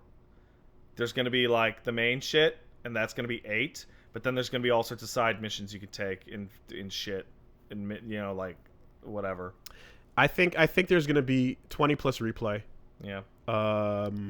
You know, maybe 15. So if you beeline it, I'll do my best here, but I'm definitely not Max. Max has an eye for this shit. Yeah. That no one has, especially for FF7. Yeah. But I looked at this trailer quite a bit. Shoutouts to Gospel Barrett. And yeah, right? Isn't that nice? And the Lord said, for real, I'm here to carry you. So we all knew they were going to change what Barrett was like because they can't just do Mr. T. That'd be fucking nonsense. And then it'd be goofy at the very least. And then they go, yeah, boisterous, gospel-y, like, my shoulders here to carry the load. Like, great, fine, awesome. Mm-hmm. Still the same spirit of, like, big, tough, scary black man with a gun arm. Mm-hmm. But it's like... just play the fucking gospel choir in the background. Jesus! I think... Jesus, hallelujah. And it even works, because why are we doing this, Let's go, Barrett? Cloud. Barrett, why do we gotta blow that up? Mm-hmm. Why do we gotta blow it up, Barrett? For the planet! We gotta save the planet! And it's like, that righteousness behind... Yeah, okay, that works. You fucking eco-terrorist. I eagerly await fucking 25-year-old hot takes in the making. You play as a fucking ecological terrorist in this game. Yeah, we know. Yeah. It came out in 97. Yeah. You're blowing up corporate offices to save the environment. The themes in this game are actually pretty out there. So we know all the reasons, or rather, we know a lot of the reasons about how and why they've wanted to wait so long to make it, because they want it to be perfect and such, right? Do you think they will have the balls to potentially change or retcon motivations or characters? I think that would be a massive mistake. By adding too much or over-elaborating where they don't need to, and possibly making people hate or turn the corner on events? I think that... Or do you play it safe? So, did you play Crisis Core? Yes, but and I know about the ending, but I didn't play it through the whole thing. Okay, so this is their shot because FF7 compilation did what you're describing. It added a lot of motivations, and it went back and it added things. And those turned out to be universal mistakes. Yeah. Everything they ever added to this game's story outside of that game was disastrous. In one case, in terms of the stuff in Crisis Core and the very post-credit scene in Dirge of Cerberus were so bad that planned expansions of that universe got killed. Gacked. Killed. Compilation of Final Fantasy removed. VII. So I think they need to, and I think what they're showing us here is playing it safe on purpose. Yeah. Every single line of dialogue or camera shot is a scene that is burnt into my child mind. Even Jesse hopping the turnstile, like that, these minuscule little moments. I suspect that as far as main events and story and whatnot, as far as that goes, I think they are definitely going to stick to the exact script. Yeah. Well, the rewritten, better sounding script sure than the original, which was like notorious for its poor translation. But there will probably be side quests with unrelated new characters and unrelated otherwise, connected events. Yeah. Where new things happen. So, I looked at this trailer a lot, and then I went back and I looked at the old trailer. And I feel very confident, but these are not knowledges. These aren't even me going, I wonder, and shrugging and then winking at you guys kind of thing. These are pure speculatory. I look at the models from the last gameplay trailer and this one. I look at the lighting. I look at the movement. I look at the camera. Every single thing CyberConnect 2 did on this game got thrown in the garbage. This is a complete start over. It very much looks like that original one was based off the 15 shit, and they were told like CyberConnect was like making it work like 15. This, while at first glance when you watch it does share obvious like camera placement and stuff with 15, you played 15. The biggest problem with 15's combat engine is that when I hit square, I want Noxus to swing his goddamn arm. I don't want to just hold a button down and then Noctis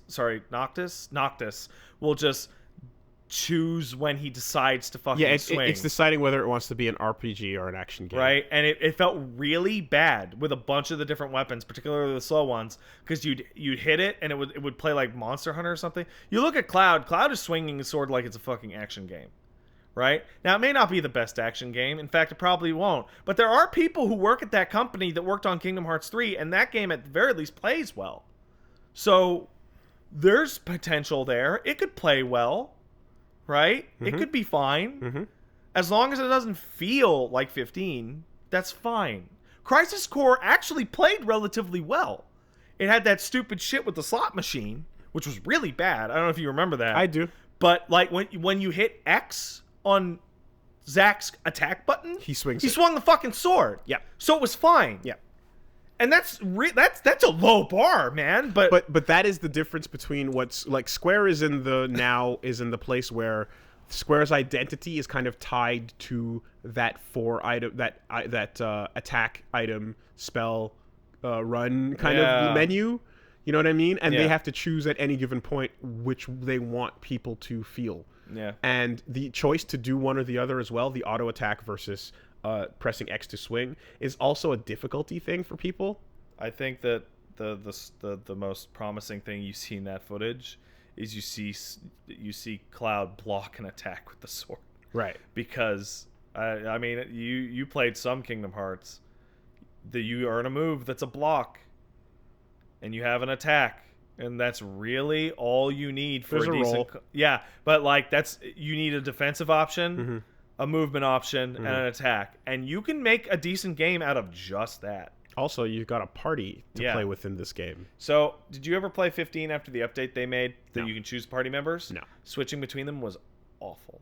You had to like essentially pause the game and switch over. Oh, it wasn't like a button? No. Wow. And all the other characters are way stronger than Noxus, especially Gladiolus, because they were built for their own DLCs with their own combat mechanics that often didn't get ported back into the game. So, like, Gladiolus is fucking nuts.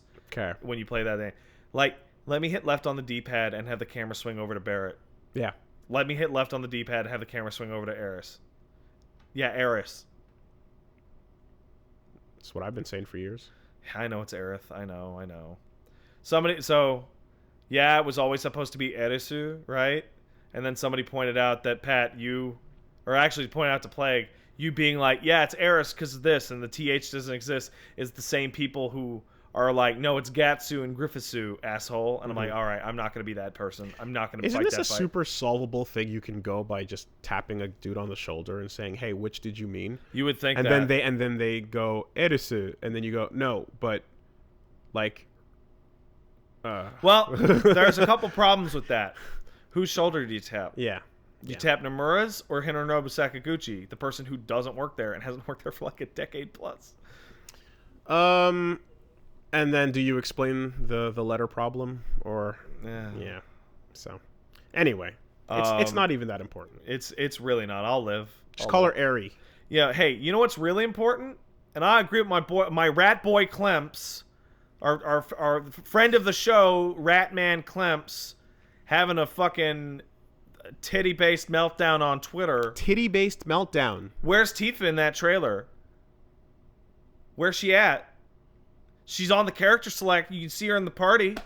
Where Tifa at? Is she in the fucking intro run?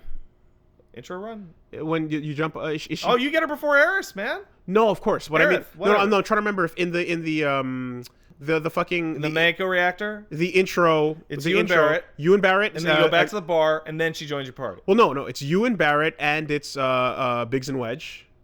Yeah.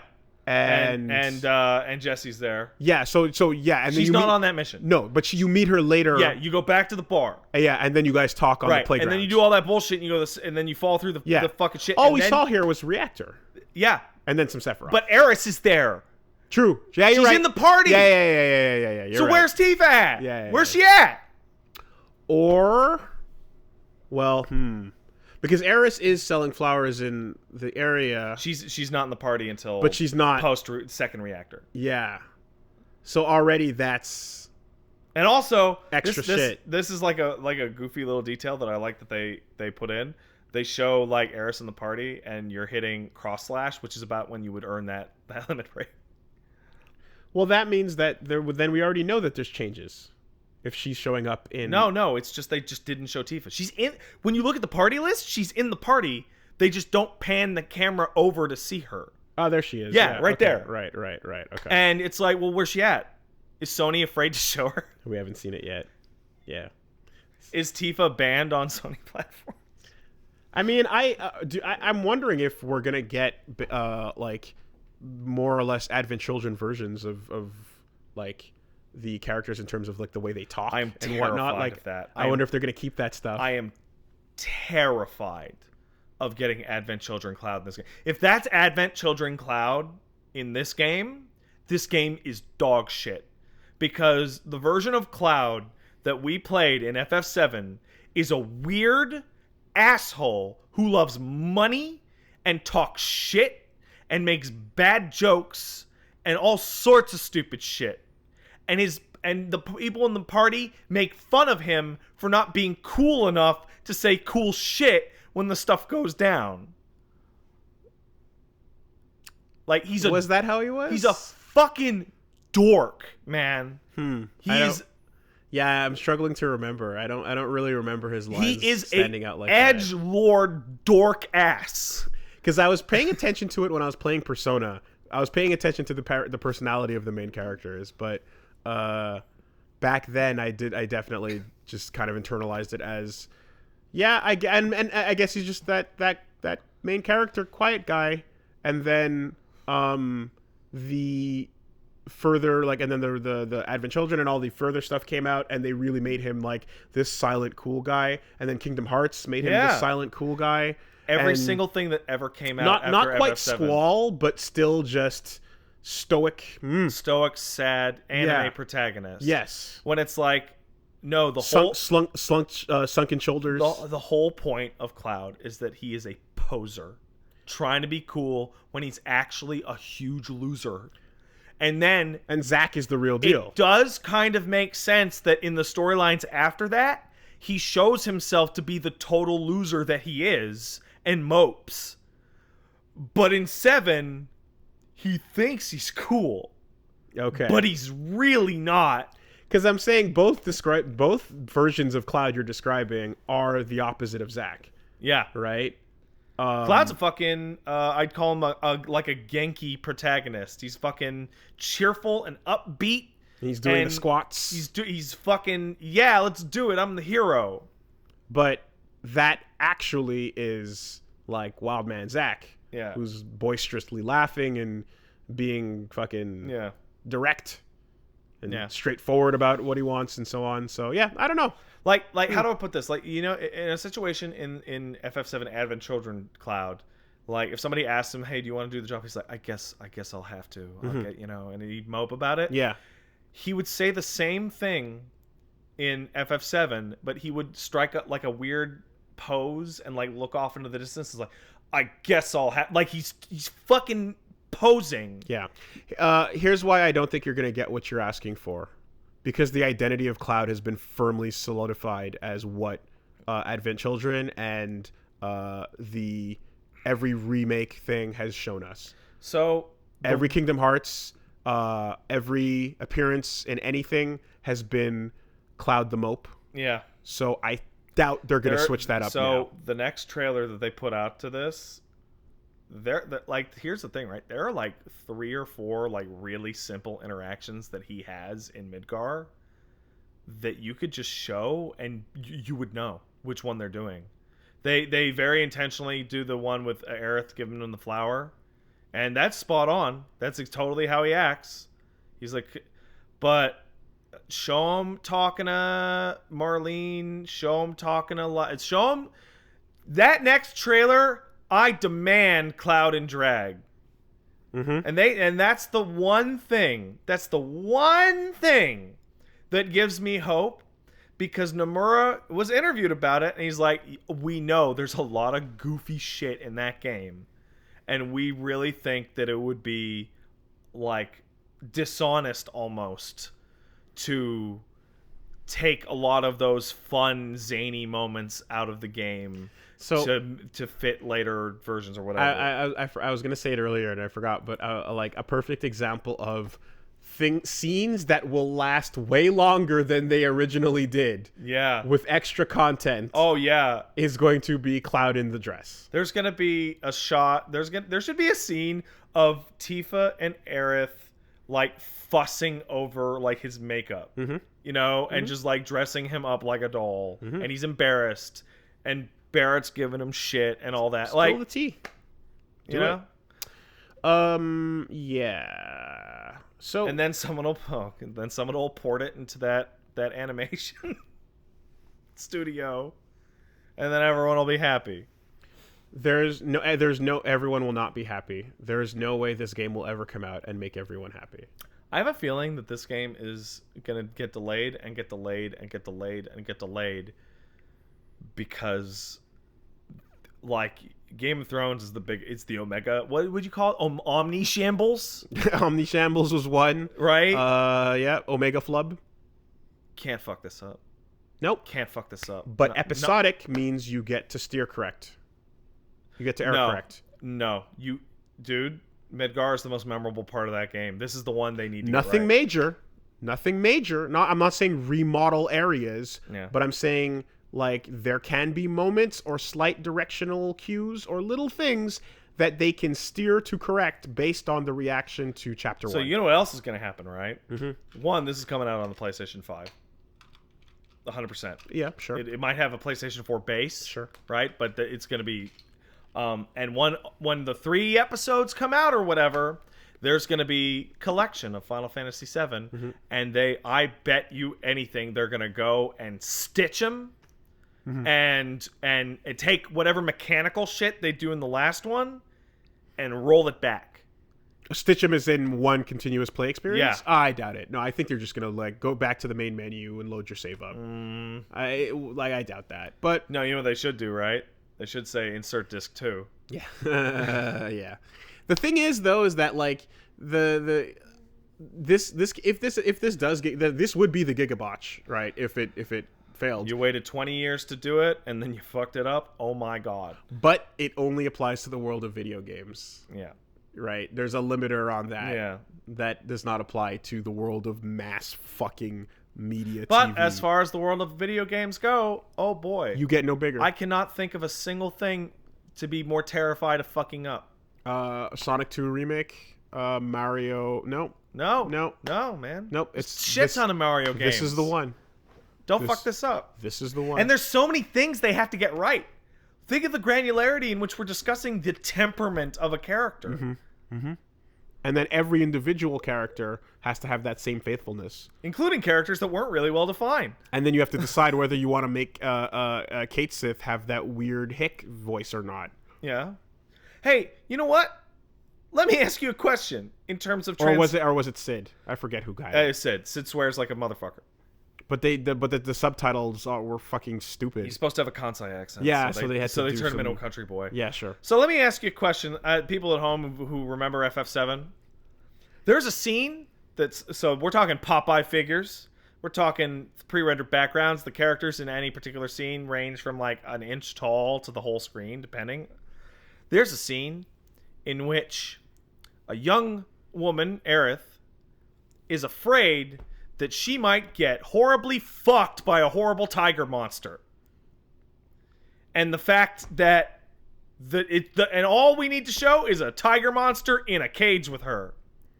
What the fuck are they gonna do with that shit as a scene?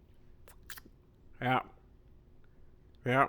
Because I can't think of anything that is going to be more awkward to fucking animate. Completely forgot about that. Yeah, right? Remember that thing? Remember that thing in your RPG for the children where they implied that your female party member was going to get super fucked by a tiger monster? I just want to see the weapons to scale. That's all I want.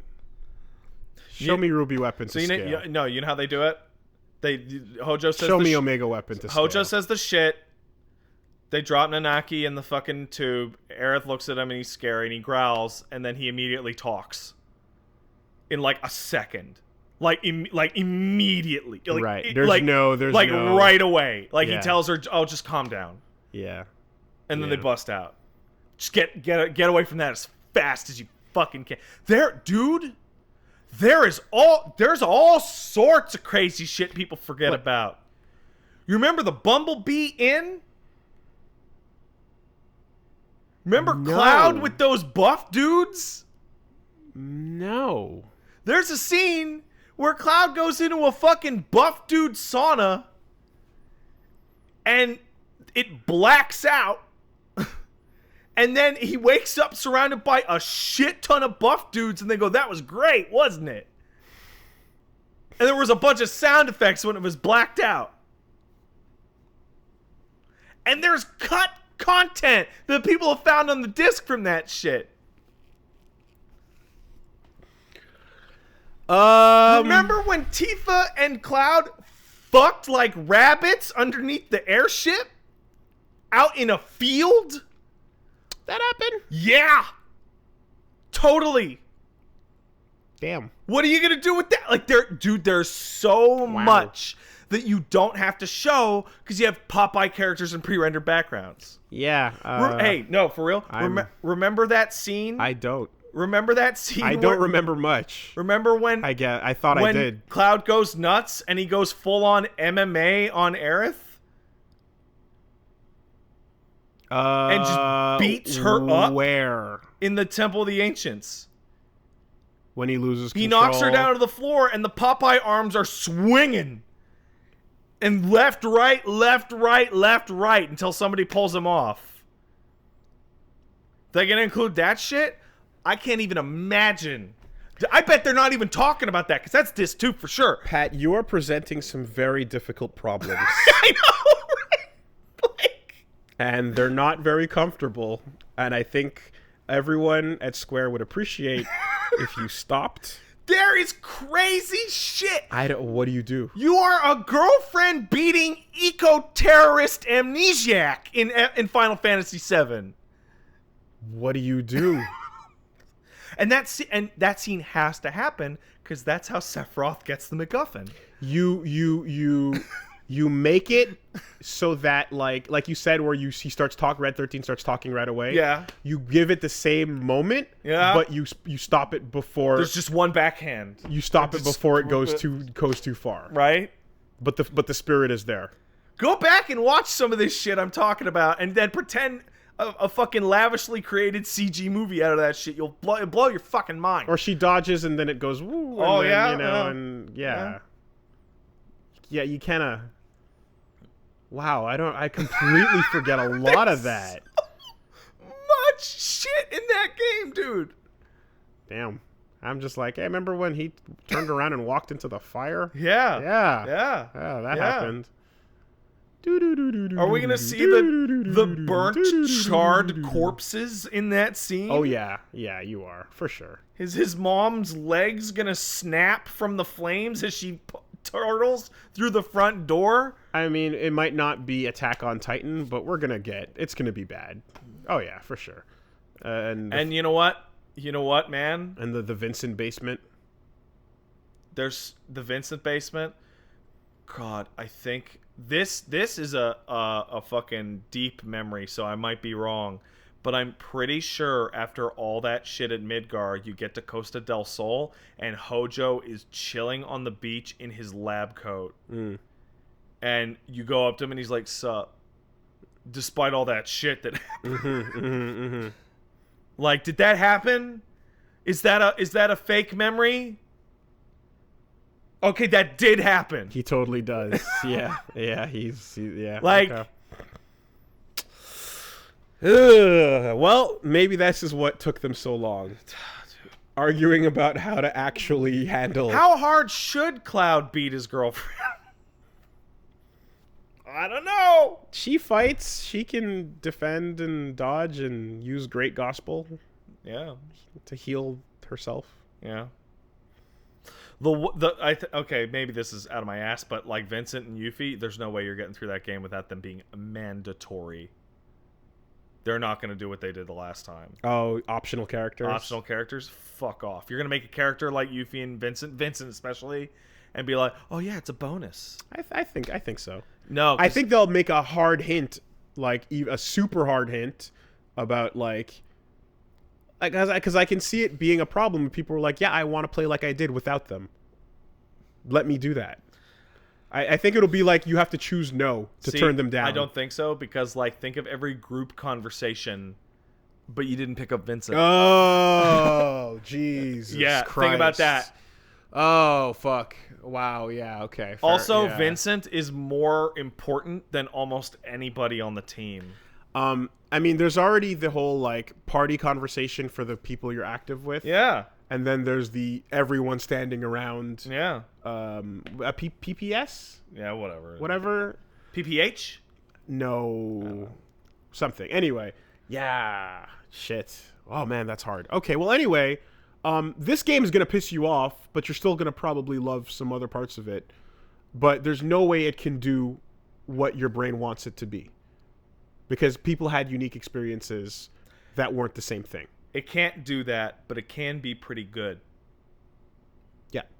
And as long as it's not... If you're willing to give it some breadth... I'll tie this back into Game of Thrones. As long as it is faithful to the spirit of the original characters, you can change shit all day, but don't make them into the people that they're not. Right? Barrett's a good example. Or don't betray what they are. Barrett's not Mr. T anymore. Mm-hmm. That's fine. Mm-hmm. The most important thing about Barrett is that he's a badass. He loves eco-terrorism, and he loves his daughter. The most important thing about Barrett is Marlene. Yeah. Right? Yeah. And I use those three in that example because those are the three things you find about Barrett in that order. He's a badass. Loves eco-terrorism, but it's really about his daughter. Mm-hmm. Right? As long as you nail those three things, fine. Tifa got big old titties. That's number one. Slot machine. Dolphin kick. Wore that cowboy hat for that flashback. She has the trainer. What's his name? The martial arts guy. Sure. That she gets with because like she learns the shit from because Cloud's a pussy and didn't save shit. Second slot for the titties. And you need the two slots. And yeah, flashback or memories on the childhood playground thing. But hey, she does that spin and flip, and remember she jumps off the wall. Remember that shot? Remember where she flips and hits That was so cool. Remember she hit the that? wall and she looks up and it's like, and the flowers explode off the thing. I remember that. Oh boy, I actually think they need to sell Midgard as hard as possible when the time comes to break the walls down. I think like the horror of what goes down. Do you remember that dolphin jumping shit outside of Junon with the little girl? Where you learn how to ride the dolphins into the fucking Junon shit? It's a whole mini game. Oh god. You remember that stupid shit? No. Oh man. Oh, fucking defending Condor Tower. We gotta protect the eggs from the soldiers. Oh man. Everything in that game is fucking stupid. What's the casino called again? The Golden Saucer, man. Is the sign gonna still say "Get Win"? Yeah, as it goes around in a circle. What about the Turks? I love the Turks. The Turks are my actual the Turks are the absolute fucking actual shit. favorites. Actual favorites. And they're jobbers. Yeah, but they wear suits, so they're cool. Yeah. Also, Rufus is cool for that reason as well. He's dressed quite sharply. Is Palmer gonna be? Are we gonna get a shot? Okay. You know when all the you're in the vents and you see the Shinra executives doing their evil bullshit. Right before. Is Palmer gonna be like eating a stick of butter? And like he should be. And when he gets got, how bad is it gonna be? Well, he gets hit by a truck and gets flown off screen. Oh, I thought he got Sephiroted. No, Palmer gets hit by a truck. Okay. It looks like he's gonna get Indiana Jones planed because and then he dodges under it, and then a truck hits him. Okay. And then he's dead because you never see him again. Okay. Ever. Motorcycle will probably be dope.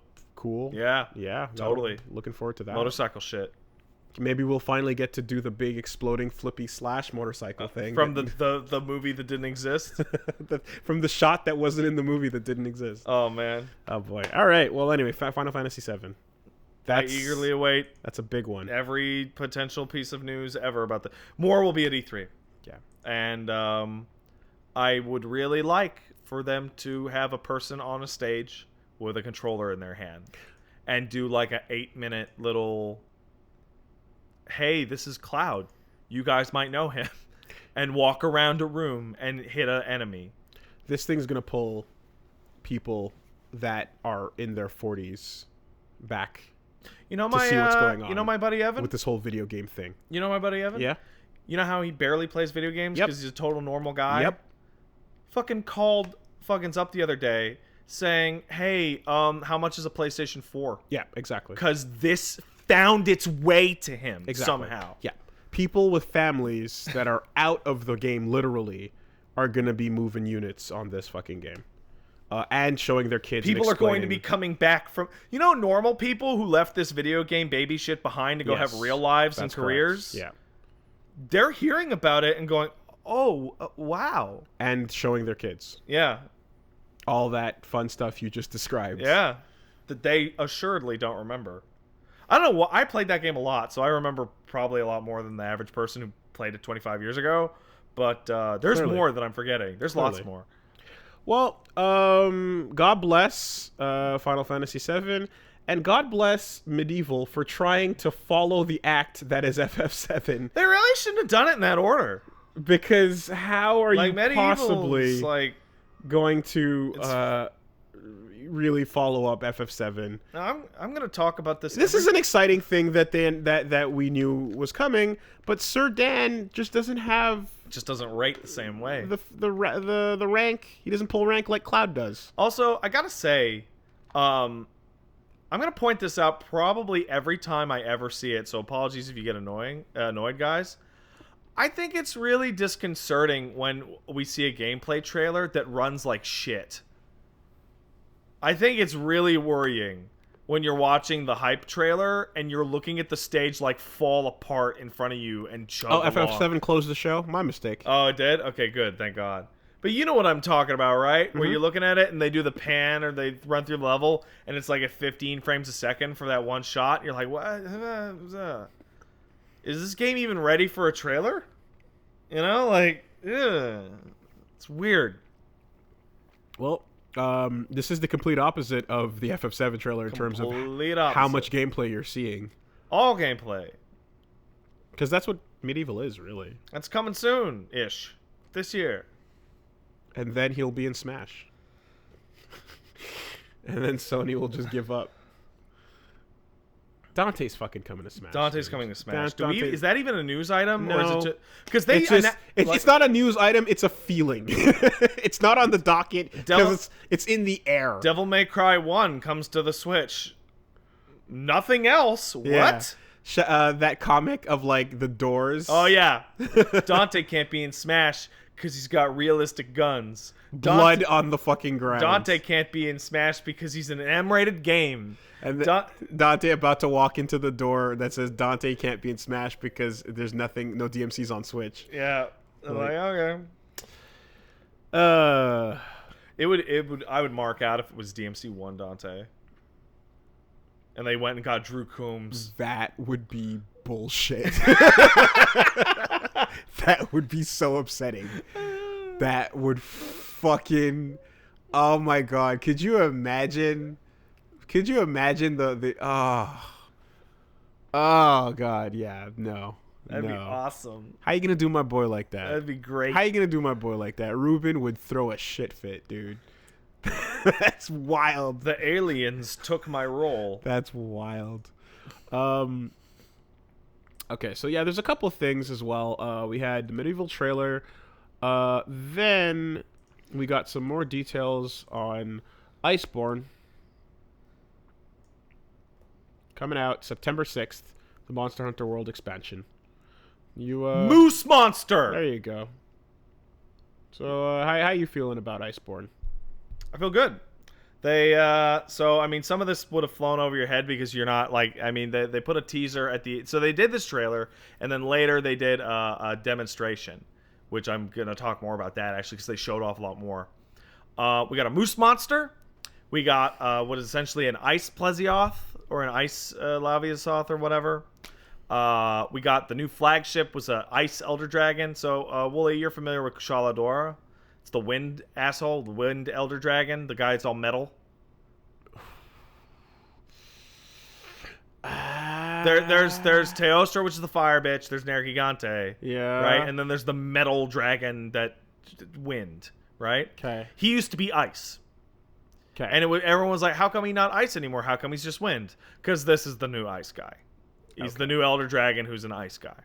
Monster Hunter Canada. And then they went and showed off the demo. Nargacuga's back. He's great. He's a classic. He's the flagship for what is it? Looks like a Colossus. What does? The face of this ice thing. Oh yeah, the moose guy. We're looking at the Iceborne. Benbaru, I think his name is. Iceborne trailer. And then at the very end of their demonstration, there was a monster scream.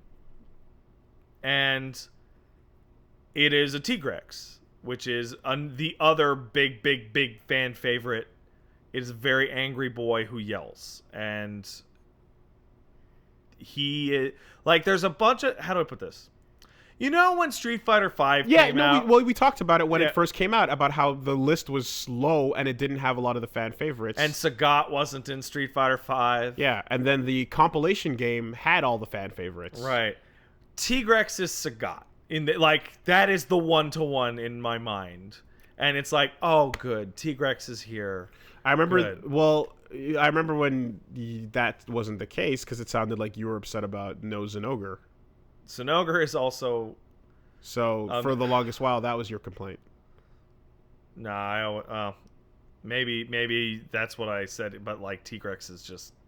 He's the shit. He needs to be there. Okay. He's a big deal. It was. I remember being what the fuck are you doing? How could it not be? And it's also there's also a thing of when you look at this, it's the types of gear that they're associated with.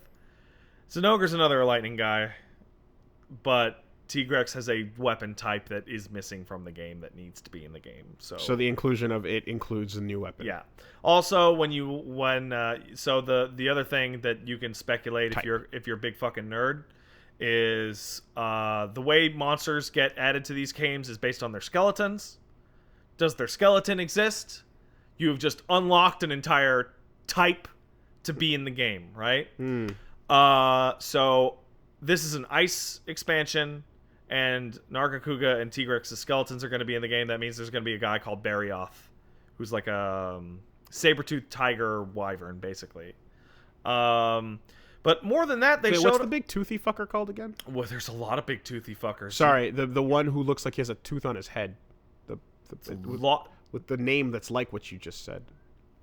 Barioth sounds like Seragios? No, never mind. Forget it. Monoblos? Forget it. Give me a color. Baroth. Baroth?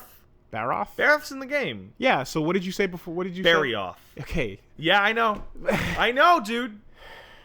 We're talking 100+ different monsters, and they're all got weird Japanese names. What do you want from me? Something that's not one letter away from the other one? I can't help you. That's not me that decides that. But what they also did is they showed off that every single weapon is going to get a new move, and most of those new moves have to do with your your slinger, the little what do you call it? Slingshot thing on your arm. They showed off the greatsword one, which is you can dump the entire catalog of ammo, like in between your swings, to guarantee a flinch on a monster in case they're going to interrupt you. In between swings? So you do a big greatsword swing, yeah, and then he puts the slinger out and dumps the entire thing out in one shot before you swing again. Okay, and cool. then that's gonna, it's very close range. It's like 5 feet or something, but it's gonna flinch the monster, yeah. And that lets you get ready for that big second swing, so you're gonna hit it. Yeah. They showed off with the longsword snatch. Sorry, no, not snatch, but this thing you wanted in Sekiro, where you latch on and go to it and do a jump attack. Yeah, that's coming to a bunch of different weapon types. Hey, stuff like that. There's also new Palico abilities, and the one they showed is your Palico's ability to revive you from death. That's what that goop thing was. Yeah, so which is like, okay. Costs a cart, though, I'm sure. No, it will revive you from death before the cart counts. Ah. And that's the Vigor Wasp one. Wow, okay. So I just assumed it was like cart where you don't have to run back. Yeah, no. So every one of those abilities is going to get some kind of super ability. This is more than you would usually get for an expansion. Mm-hmm. And I'm feeling that we're going to get 10 monsters. That's just in my heart. That's pure speculation. Because they need to put more fucking monsters into this game as fast as they possibly can. Without making it Monster Hunter World 2. Without making Monster Hunter World 2, yeah. So I think they're showing off and teasing every new You know what? I'm going to say 15. Because I think they're showing off and teasing every new monster that is new. That is like a new model, a new type. And then the remainder, which is going to be a subspecies, which is, hey, if you remember from the base campaign, Rathian, here's a pink one. It's different. Hey, Bareth, he's usually brown, but this one's green because he's the ice one. You know, stuff like that. Hold on a second. Is this free? No, it's $40. Okay. So you want it's $40? So when they put out the version that they're putting out called Iceborne plus Monster Hunter World: The Complete Collection, the price of that game goes right back up to $60. Right, okay. Okay, for a second there, I thought I was like, hell no! Yeah, that sounds nonsense, because someone in the chat said it's free, and I was like, no, that sounds stupid. So I'm just scouring the article. That'd be insane. And this will include, if it's not called G rank, whatever the equivalent of G rank is. This isn't Team Cherry. No. All in all, this looks really, really promising. And they're hoping to get the PC version out sooner this time, which is also promising. But it's like, the one big disappointment I have with Monster Hunter World is there just aren't enough monsters in that game. This expansion's gonna add a bunch. When we get Monster Hunter World 2 or whatever the fuck it's called, you're gonna see another 20, right? You want to get that number up at 50 or higher, because that's a shit ton of monsters to fight, especially if you do 3 difficulties, and then you can just lose your whole life on it. Yeah, although I would imagine that becomes increasingly difficult to manage if you have, unless you do that whole story thing, unless you just kind of really just give up like after the couple hour mark and just new things have joined the list. No. in the old games, you had to do key quests, and then you had to do a story quest to advance a star. Here, it's the same thing, but they're story quests, so it's actually a lot easier to manage. If you start Iceborne, the complete whatever, from day one, you will go through all of it until you get to this shit. And it's always been that way. But I'm saying, like, you think... So, like, they would have, 50 monsters with narrative, like, path to go through? No, the way that it usually worked... I'll take 4U, because 4U has, 87 fucking monsters. It has a shit zillion, right? Mm-hmm. You have your 4 key quests that you need to do, and then you have your big quest against, usually, a Rathalos, and then a Diablos, and, the big heavy hitters, right? Mm-hmm. If you just do your key quests, and you just do the advancement one, you actually won't even see 60% of the monsters. Because they're all just optional, right? Monster Hunter World made you, with 100% certainty, see every monster throughout the campaign, because there were 30. And that was their way to make it last. Okay. But when we get Monster Hunter World 2, and the number's 55, whatever, they're going to be like, okay, fight Rathalos, fight Diablo, and you're going to have to fight the ones that matter, but there'll be optional ones that you just won't deal with if you don't want ice armor or whatever. You should kill them all because they're bad and they need to go, but But yeah, so that's September 6th. Oh, fuck you people who want Rajang. You motherfucker. You know who Rajang is, Wooly? I do not. He's the third invader. So pull up a photo of him if you want. So there's what's his name? Basil 52. fuck. There's Basil, he's new, right? There's Devil Joe, who is the older one, and then there's Rajang, and Rajang is small and he is a Super Saiyan. If you are looking at a photo of Rajang right now, he is a monkey with big fucking arms that punches, and when he gets pissed, his fur goes gold because he is a Super Saiyan, and his tail is his weak point. Okay. Looks like... What does that look like? It looks like a lot of things. Looks like a bit like the behemoth monster from D&D. Looks a bit like... Yeah, sure. Ozaru. Yeah. Yeah, all right. I don't want to see him. I don't think he's fun to fight. He's like Kieran. All those lightning assholes. And they just come in and fuck shit up. Yeah. Okay. The good part though about Monster Hunter World 2 or whatever is that I can guarantee you're gonna keep everything from this and Iceborne going forward. Like every game that in the 1, 2, 3, 4 and all their expansions, the save file progress. They didn't keep everybody, but they only started cutting people once they got over 65. I think 4U has 87. And there's wait, you're talking about the monster. I'm talking about the monsters. Sorry, okay. And there's a couple losers that got cut, and every now and then they bring back a loser, and you're like, oh my god, I can't believe this motherfucker got in. And it's kind of like fighting games, honestly. In reverse. But fighting games, well, Street Fighter specifically, once they scraped everyone and they only left Saddam on the table, you kind of started going like, all right, let's start completing this list then. Get Oro. Where's Oro? What's Raimi doing? Well, luckily enough, there are so many of these things, and some of them are gone. Some of them will never come back because they suck. You fought Zora Magdaros. Yeah. Every version of that boss fight is terrible. Zora Magdaros is the least terrible of them all.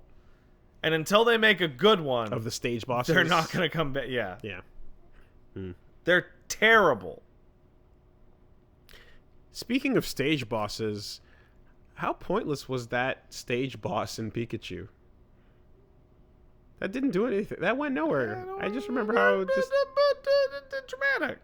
But the thing happened. Just reminded me about how nothing happened. All right, anyway.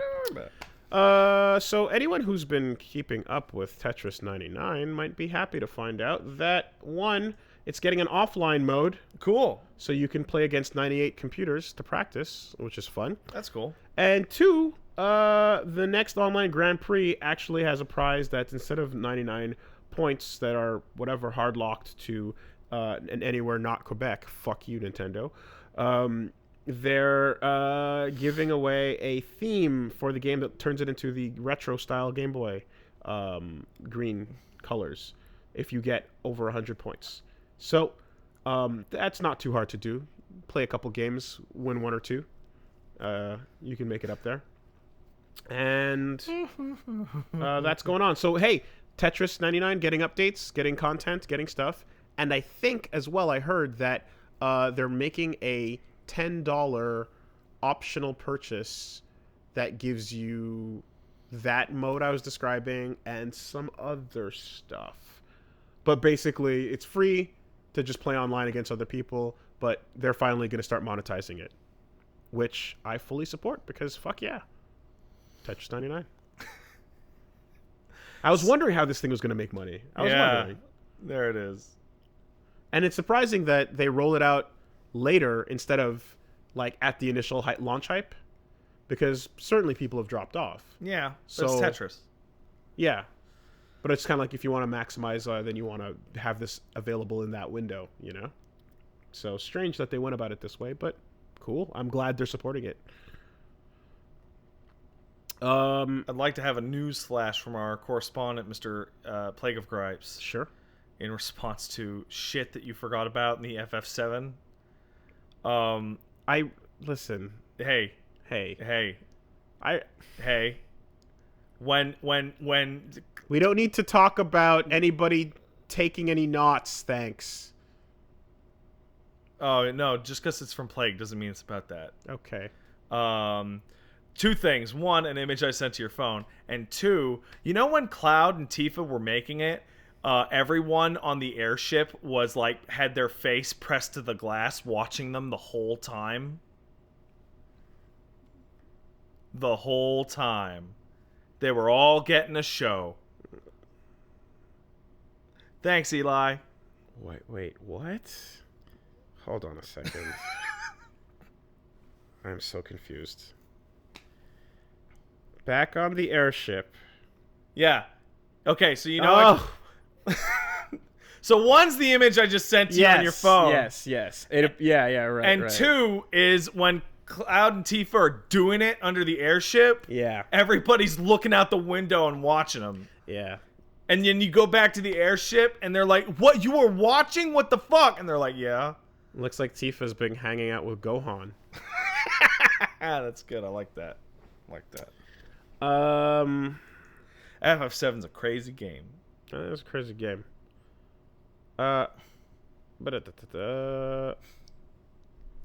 Here's one that's kind of nothing, but hey, at least we know it exists. It sounds like they're basically making something I kind of hoped for, which is a new Predator game called Predator Hunting Grounds. Who's making this? Which is described as who is making this? That's a good question. I don't know. But it's described as a where the fuck is the thing that says online competitive multiplayer experience where you can play as the fire team hunting the predator or as the predator. So evolve, except the predator. A predator, is what I wanted, and it seems like this is what that game is. This game's gonna suck. Possibly, I don't know who's making it. The fact we don't know that already. If it's evolve with predator, that sounds great, but we don't know. 20th Century Fox and Illogic. Great. Yeah, this game's gonna be dog shit. And asymmetric gameplay is fucking... Or Ilphonic? Who's Ilphonic? Let's look that up. Who the fuck? Don't know who Ilphonic is. But asymmetric gameplay, hell yeah. Super, super down for that. Oh, it's the guys who make the Friday the 13th game. Asymmetrical... So maybe it will be good. Asymmetrical, fun game. I wish this was just Predator getting added to Dead by Daylight. That's my personal bias, but...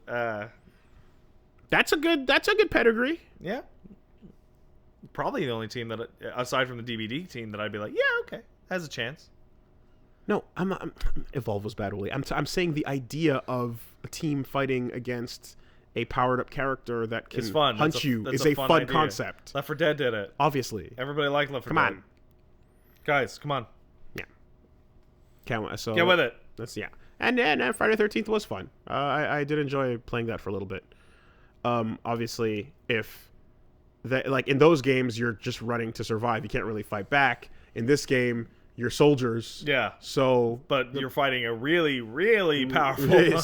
So it's got to be like bullshit, which you can do. But yeah. And don't just make it like giant health bar. Like it's got to be like more about like abilities and traps and. Well, in the traditional like AVP multiplayer, which I guess is the only real thing we can use, Predators didn't even have that big of a health bar. They had a bigger health bar than the alien and the human, that's for sure. But the reason why they were good is because they had the vision modes, they had the invisibility, and they had really powerful weapons, right? Do you think your level 3 special is going to be mud? Yeah. Yeah. Just fucking, like literally, just you spend all game getting kills and or like doing amazing things and building it all up to just put some fucking mud on you. That'd be good. Done. Remember Starbreeze? Yes. They're having some trouble. They made that's Josef Fares' old company with Brothers: A Tale of Two Sons. And they made those Riddick games. And they also acquired the rights to System Shock 3. Oh. Well, they currently lack the funds to continue operating another year. And basically, they're going to be switching up CEOs and Wait, do they also make Payday? Payday? Yeah. Possibly. People in the chat saying Payday. Come on. Ultimate Ready. Mud. That's good. Yeah, I'm not sure. I'm going to take a look while you do. But what I did go to look up was I was like... Payday. They're the Payday guys. Yeah. So I was like, yo, Josef Fares, though. What? Then who... I was going to say, like, who made Way Out? Yeah. And it seems like, I think Star Haze or something like that. I might be fucking that up, but... No, it's not Star Haze. It's another... Haze Light Studios or something like that, where it's like it's a different studio and it's like he just, I guess, was on his own doing it. So they're not the same as that's not. So yeah, the A Way Out is not the same as Brothers in terms of developers, but Josef is the consistent. I know Payday 2 got in a lot of hot water over some microtransaction bullshit a little while ago.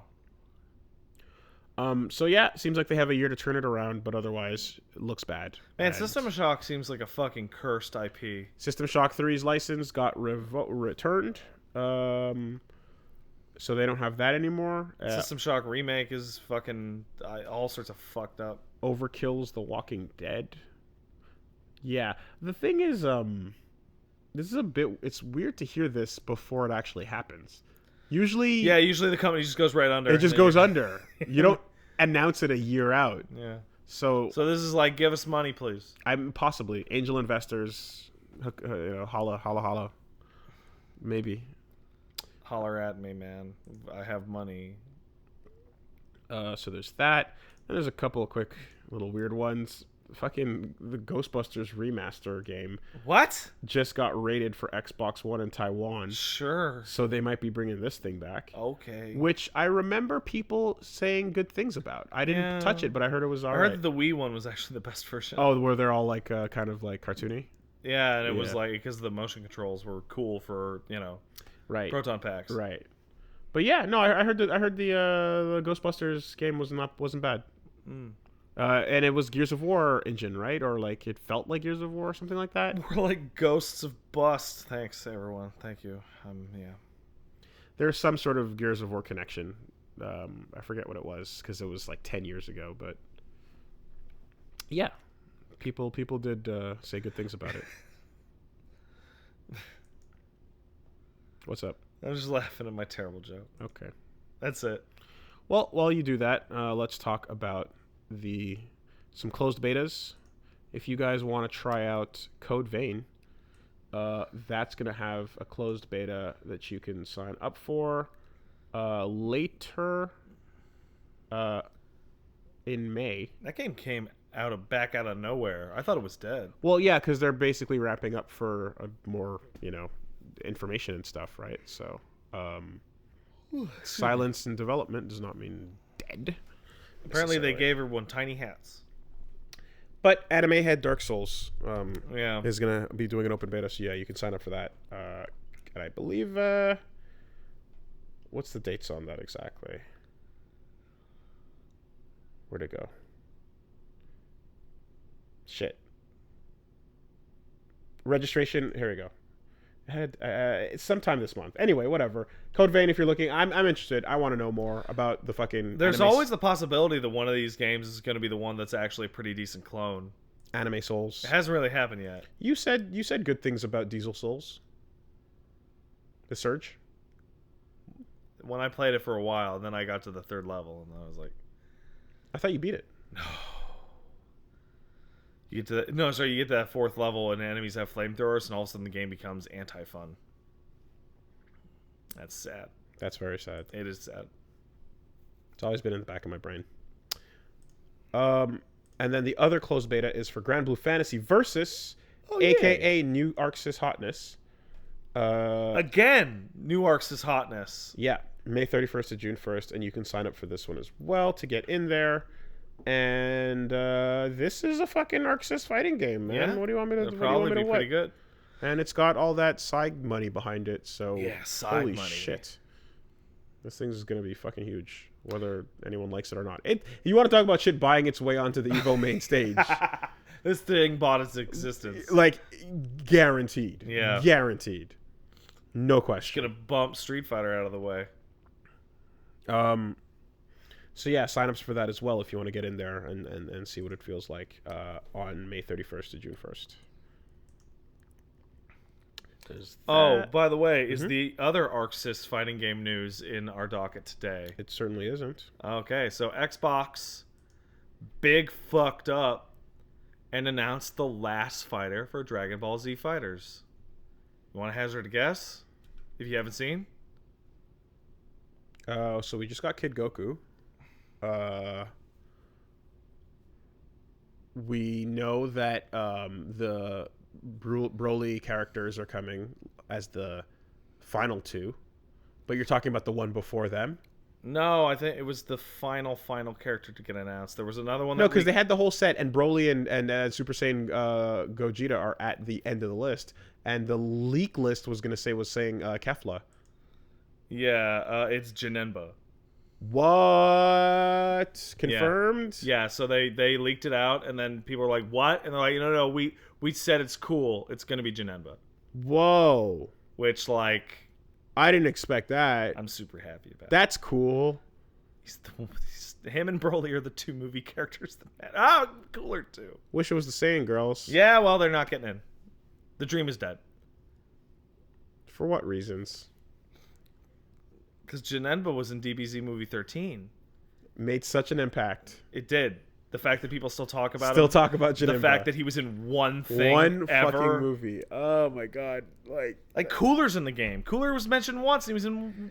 twice. Well, Metal Cooler was... Yeah. That's a different... Is that a different? Yeah. And same thing for... I mean, Broly gets 3. But also, Janemba has like the coolest moveset. Movies hard confirmed. For not real, but good enough to steal characters from. So it's like Videl gets in and they're like, that's enough That's of that. enough of that. That's enough. And only because Sandman is there. She's chaperoned. Yeah. She has a... Don't let her out here by herself. No. Oh, man. God damn it. Fuck. It's like, what you got under there? Is that a Goku? Get him in here. Yeah, that's another Goku. Get him in here. How many Gokus do we need? Apparently every Goku. Seriously, is there even a Goku that's not in that game? I'm asking that for real. Because I can't think of one. I mean, until they add Bardock's left ball sack. Oh, as that's a a J4 character. Goku. That's the only one that's not in there. Yeah, but he is if you count Kid Goku turning into him. Does he? Yep. Are you serious? Dead straight. On God. Level 3 turns from Kid Goku into 4, and then does the Shenron punch. So there you go. Bardock's ballsack, the origin of all Gokus, Confirmed for Smash. the true final boss, all the power in the world. Yeah. So there you go. And DBZ, more like DBZ's nuts. Thank you, everyone. Bardock's nuts. Then, lastly, there was an interesting problem that you never. This is definitely like as we move forward in technology and as we move forward in like how video games evolve. Here's a new interesting thing that got written about. Oh on Kotaku. yeah, I saw this.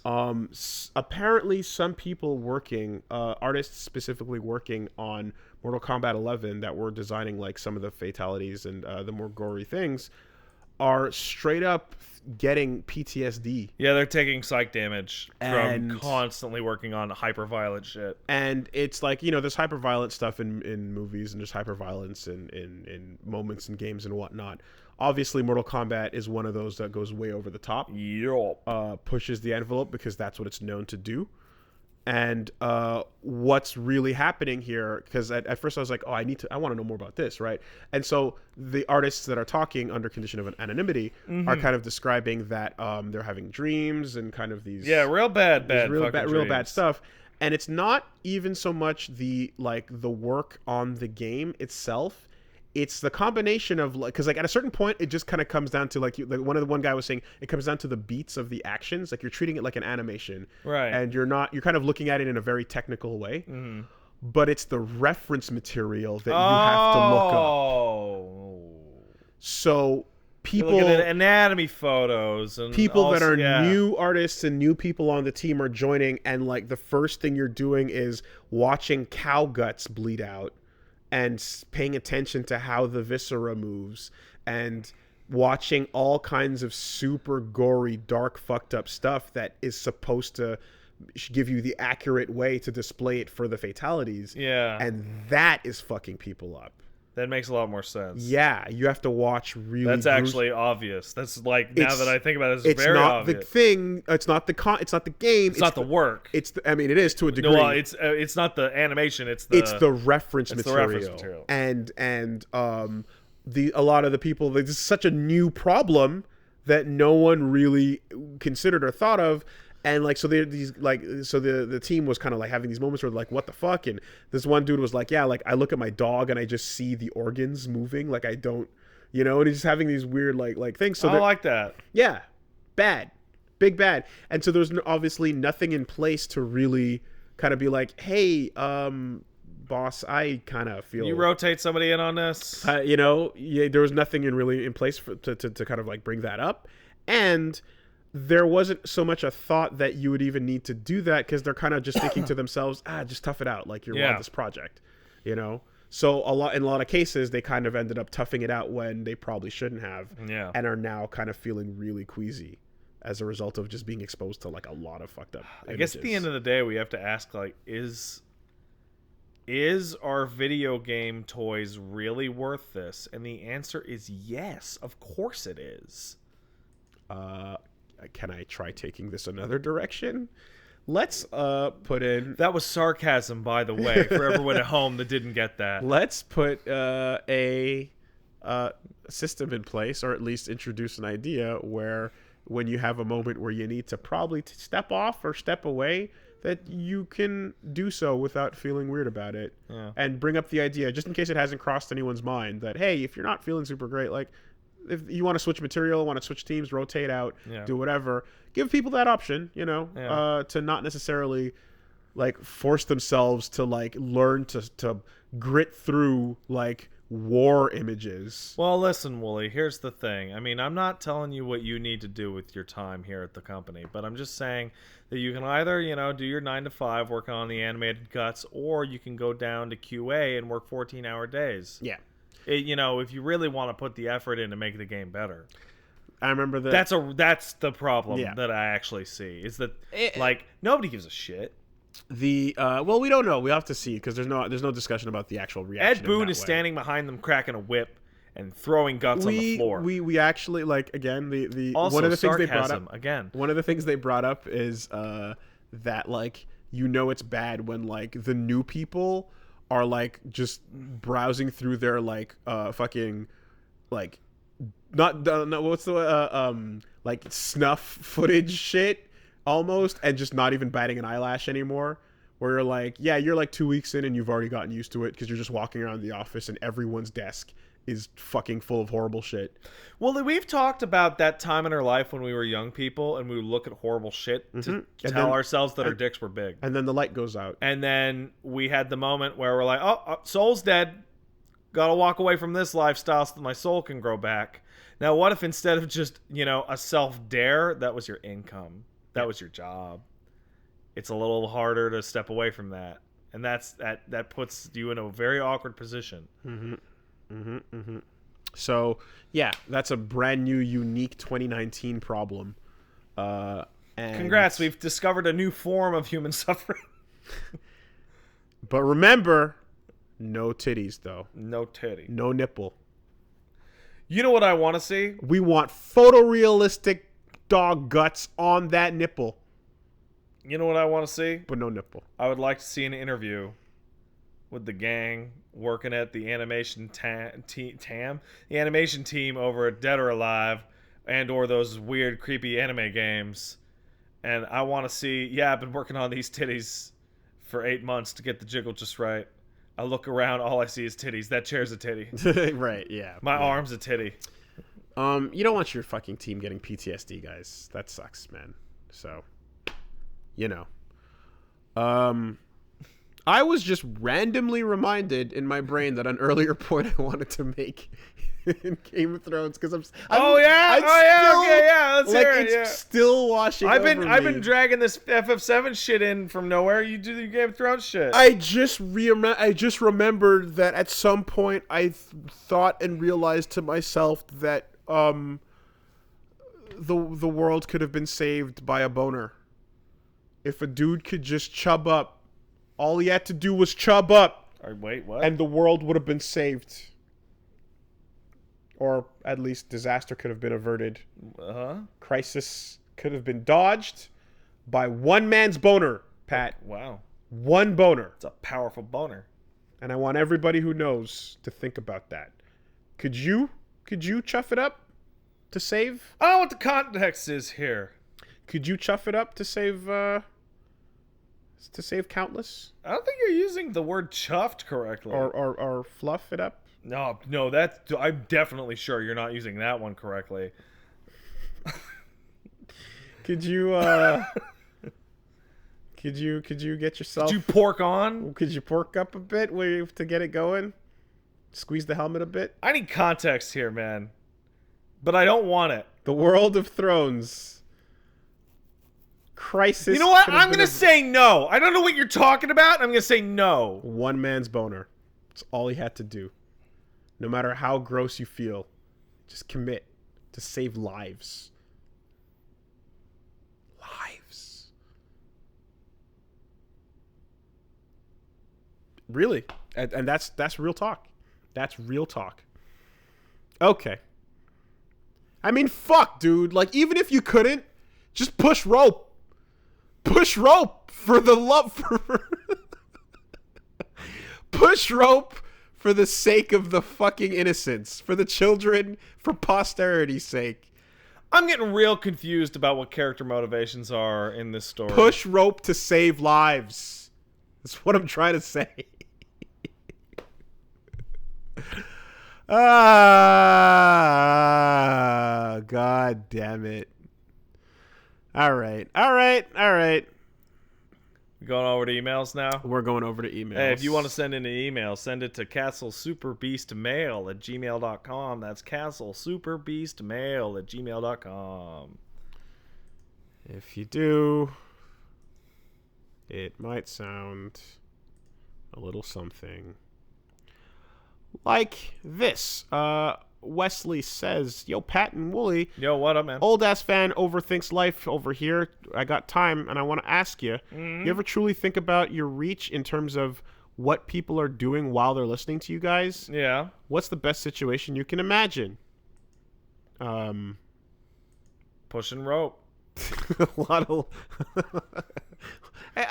maybe not I need to listen to Wooly and Pat argue about this shit to help my rope get pushed. Hey, you know what? Hey, if you turn us on in the background while you get your groove on, then God bless.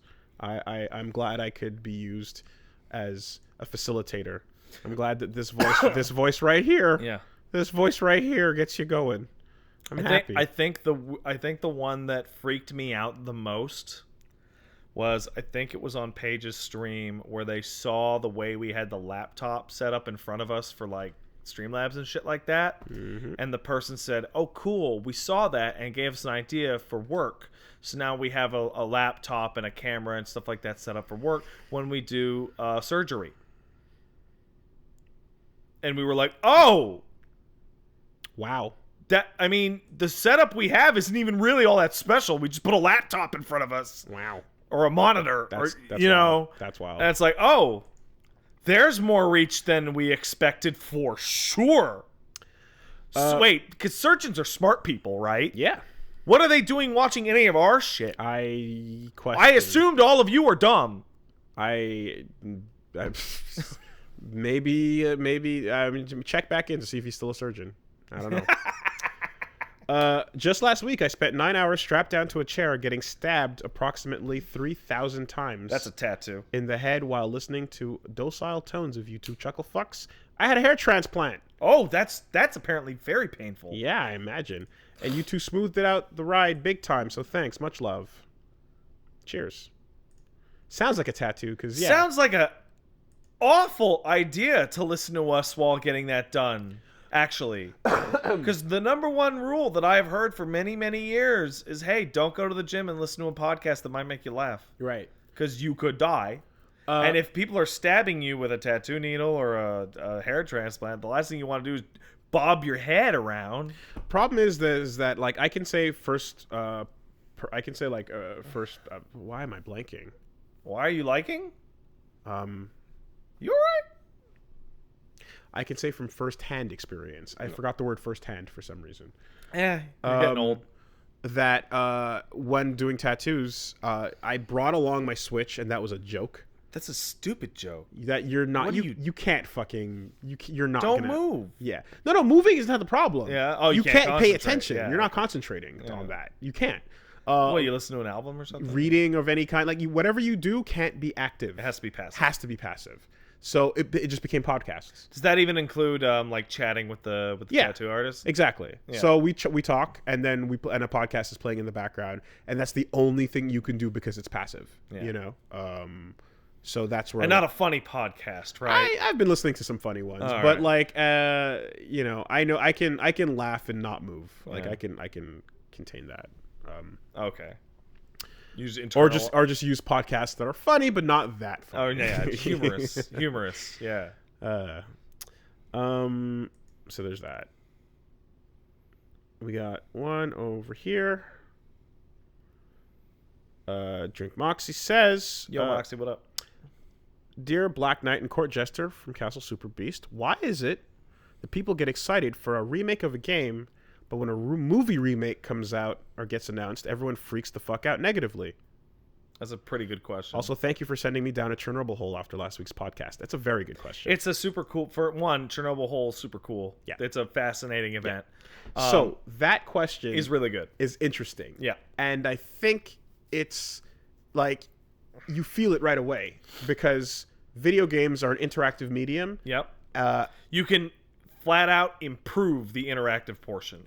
Like objectively. Yes. Right? Resident Evil 1 Resident Evil Remake 1. Same system, better to play, feel, look at. Okay. Like, better.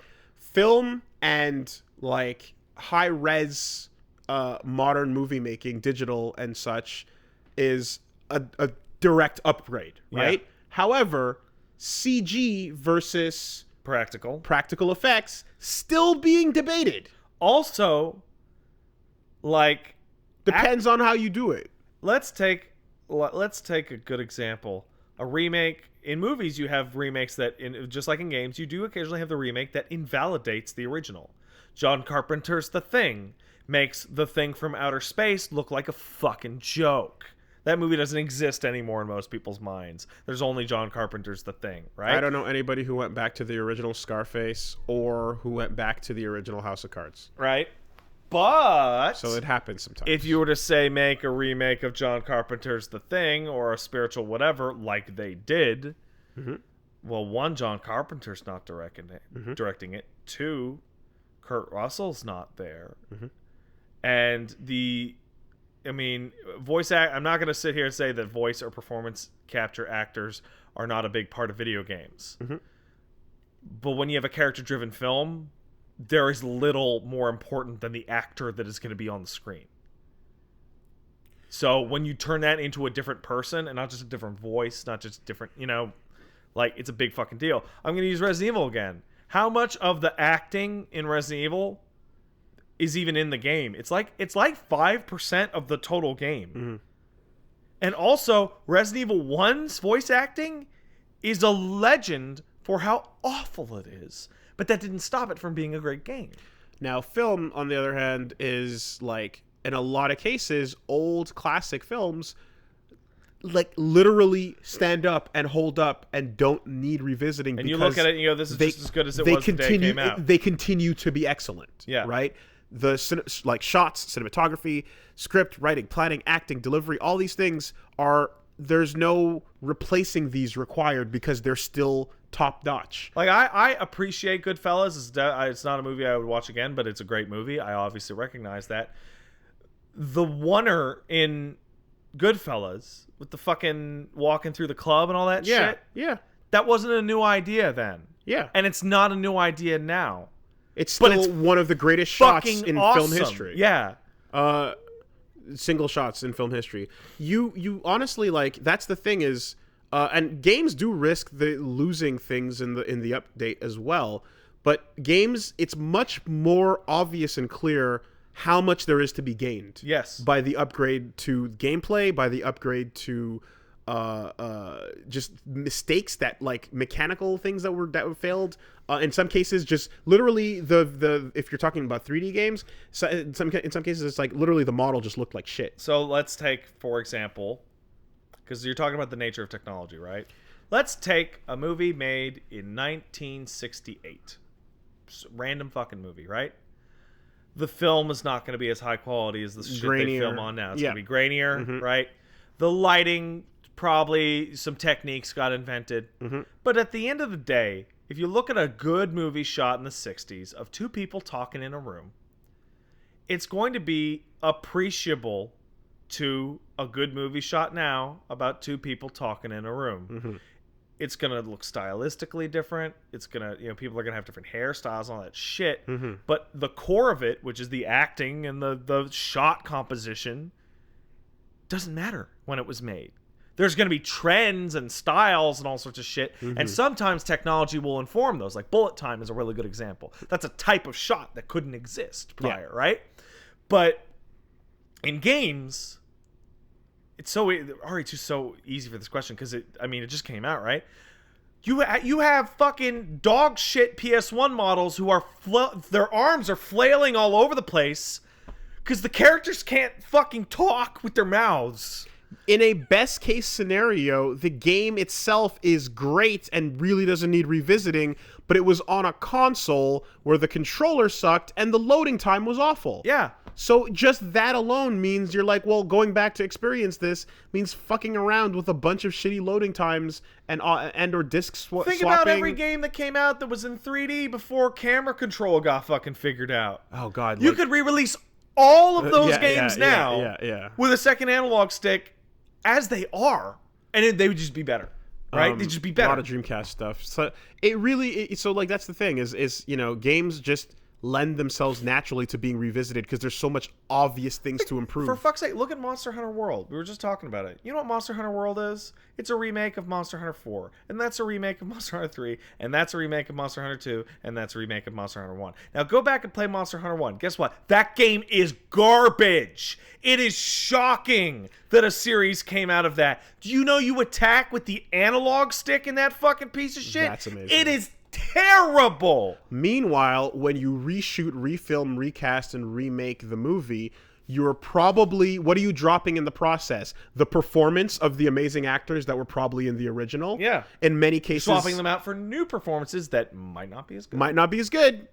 Dropping them or losing, even if they're good, losing nuance in the performance that really made certain scenes work better than others. Yeah. In some cases, losing music that if you decide to not go for a similar score, in some cases they would literally just change the tone of something. Yeah. Adding weirdness, like adding the possibility of like making not a trend, but like a stylistic choice that doesn't necessarily belong, or clashes a little, or it doesn't work. Did you see perfect timing? Actually, this week there's a project that's been in the works for a while, and it finally was finished, and it's a remake of the moment that Obi-Wan walks up to Darth Vader in A New Hope. Oh, a remake? What? Okay, so like a fan made. All right, what's changed? It's now shot in a modern Star Wars lightsaber fight context. Okay. So the fight that looked kind of slow and weird, because it was an old man and a man in a suit that couldn't see what he was doing. Yes. And neither of them knew how to fight with swords. Is now updated to have like dramatic music, spins out of Attack of the Clones, when Return of the Revenge of the Sith spins. Yeah, crazy. Wall force pushes, bounces, and at least 2 or 3 times actual lens flares. Yeah, that's terrible. That's awful. What you just described. So that just came out, right? And it's funny because watching it, you're seeing parts where you're like, okay, well, that's cool. Well, the choreography of the 2 guys swinging their swords probably pretty cool, right? is better. It's better. Yeah, of course it is. Of course it is. Because we've gotten better at choreography. Yeah, choreography used to be shit. Yes. Unless you were watching a Hong Kong movie from China. So if you were to simply take that choreography and replace the old movies with that and leave it there, yeah, you're looking at an upgrade. Sure. But what did we lose in the process? Well, you lost Alec Guinness. Sure. You lost a bunch, like, basically you add a lot of stuff that is like, it is current for the time. It is not going to age well when you zoom in on Darth Vader's face as the red is burning behind him and the lens flare off the lightsaber is shining. And it really is like, oh, this is a in the moment fight. And also, I mean, this is a point that our the RLM's Mr. Mike Stoklasa made, which is the fight doesn't fucking matter. Like the fact that they're fighting doesn't mean a goddamn fucking thing. It's the characters and it's the characters arguing. Yes. That's what matters. Yes. Right? And yeah, in a video game, better fighting. Yeah, it's better. Mm-hmm. Right? I'm reminded of a interview with the guys behind Mark of the Ninja. The Clay guys, right? And Mark of the Ninja, in its prototype phase, had a fairly in-depth combat system for fighting enemies. And they would give it to people, and the people would fuck up the stealth part, and then fight their way through the stage. And they go, well, no, that's not what the game is about. The game is about being a sneaky ninja. Yeah. So they took out some of the fight moves. Yeah. And then they took out more of the fight moves. Mm-hmm. And then people kept doing it, and they're like, okay, then they took out every single combat mechanic that wasn't sneaking around and murdering people. Mm-hmm. And that's what the game is about.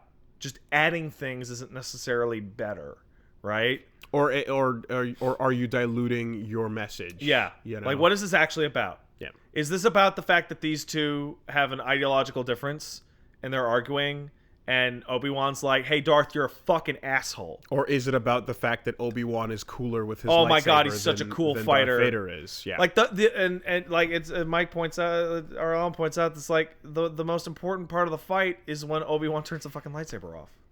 It's the only part of the fight that matters, is when he gives up and says, "Fuck you." It doesn't even matter if you kill me. So all that to say that the things lost in film remake, and the risks you take by having to recreate performances, replace special effects with CG effects that might not even be better.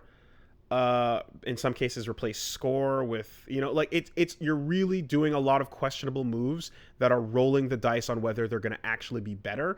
And if the end result is better in some ways but worse in others, then we end up feeling like, well, was this even necessary? Yeah. And you get your RoboCop where we go, man, that part of RoboCop is cool, and that part was cool, and the rest of that was pointless. And why does this exist? So and also bluntly, film remakes, I mean, the game industry is some soulless shit, right?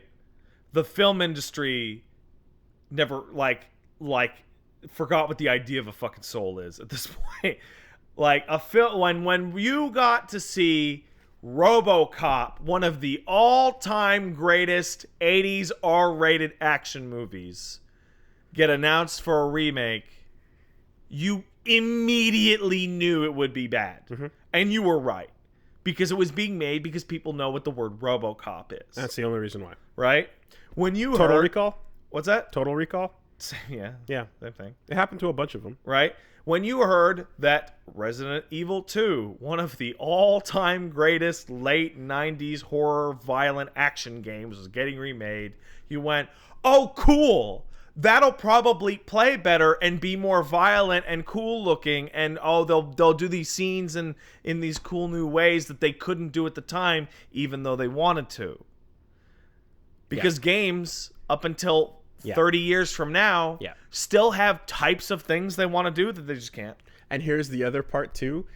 The subtlety of performance, right, that I was describing happens so rarely in games. Yes, very, very, very rarely. That, like, the only and the biggest, the most recent example we can bring up is literally you talking about the cloud you want versus the cloud you're probably going to get. How many other games can you even have that discussion about? That's not always... And the only reason we even have that discussion is because there were versions of that character that existed later in higher fidelity with different directorial choices and all that shit, and it's weird. It's a very different thing. Like, a lot of the time, you're just losing too much from that original. And then the other thing, of course, is the movies that can, like, take the original and fucking make Han Solo step on Jabba's tail. Or put the fucking, you know what I mean? Or and just slice it up and do all these weird things. But like I'm thinking what's the simplest, dumbest answer to this question? Yeah. And it's most movie remakes are terrible. Most game remakes are at least mechanically improved. Okay, so just the simple, just straight up appeal to history. The track record. Just look at what's out. Okay.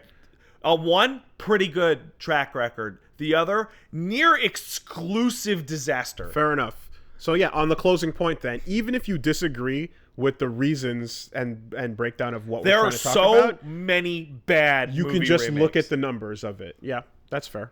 Look at Capcom. They remade RE1. Fucking amazing. One of the best games ever. They remade RE2. Amazing. One of the best games ever. Capcom could say they're remaking any game right now, and even if it's not as good as the last one, or it's totally different, you'd go, oh, this Dino Crisis game's probably going to be pretty good. Yeah, and then there's the bad ones, Yeah. There's occasionally you get some bad remakes out there. Nobody talks about Rocket Knight. But, you mean Rocket Knight Adventure for the Genesis, right? That's correct. That's a great game. Fantastic. Sparkster is also apparently pretty good as well. It is a very good game. What are you talking about? Point made. Yeah. But with film, it just happens around every corner, and the machine, the production machine seems to thrive on grabbing old name. And how many bad Rob Zombie remakes of existing properties do we need? Jeez, I mean, I actually heard that the Evil Dead one wasn't awful. I heard it was just different. Yeah, sure. But I didn't watch it. I don't know. Did it have Bruce Campbell in it? No. Then I don't give a shit. And that's a thing that only movies have, by the way. Nobody says that shit about games. Yeah. Not to mention, not DMC. DMC is a reboot. That's not a reboots are not the same that's as a C-boot. Reboots and reimaginings are not the same as as remakes. You know, but yeah, that's a really good question though. Good job. I like Bruce Campbell. He's a cool guy. Let's got a couple others here. Real quick.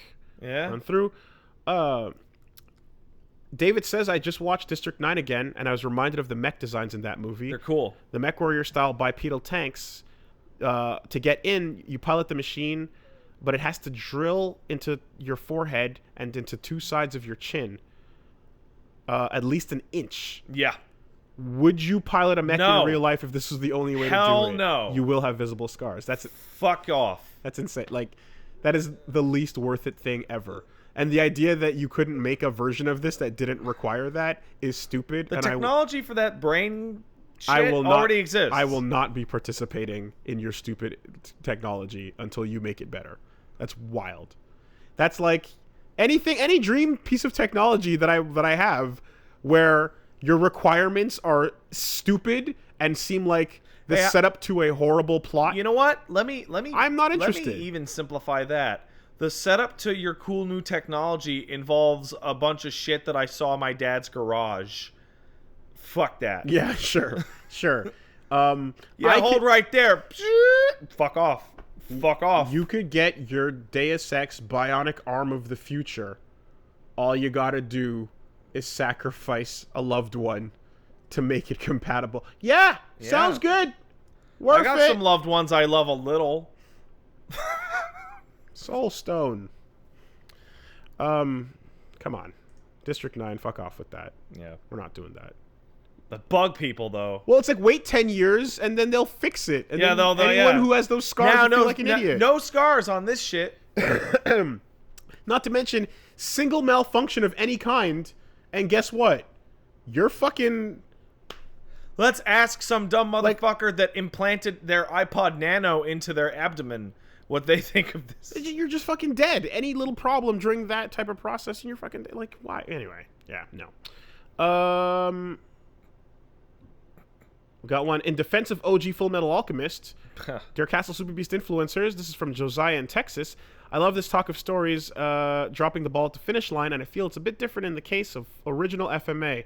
For those who don't know the situation, since Pat keeps bringing it up but not explaining it, for story discussions, the original run of FMA in the early 2000s caught up with the manga way too quickly, was very popular, and wanted to keep going. Rather than doing an adaptation of what the author Hiromi Rakawa wanted told the showrunners the ending would be, some of these rather than doing an adaptation of what the author told the showrunners would be, like some of these other examples in your discussions included, she stayed with the project to purposely take it in a different direction, giving a completely different ending. Thankfully, because they had the author, the ending was completely consistent in terms of tone and themes. Certain characters got good, enjoyable resolutions, and the place that the characters end up is a perfect, if bittersweet. The actual story material got pretty weird near the end, and the parallel real-world stuff, and so on. I remember that. But the show was always more focused on the main characters, and giving them a satisfying ending was well worth it. The material covers the manga was much better than the same material in Brotherhood.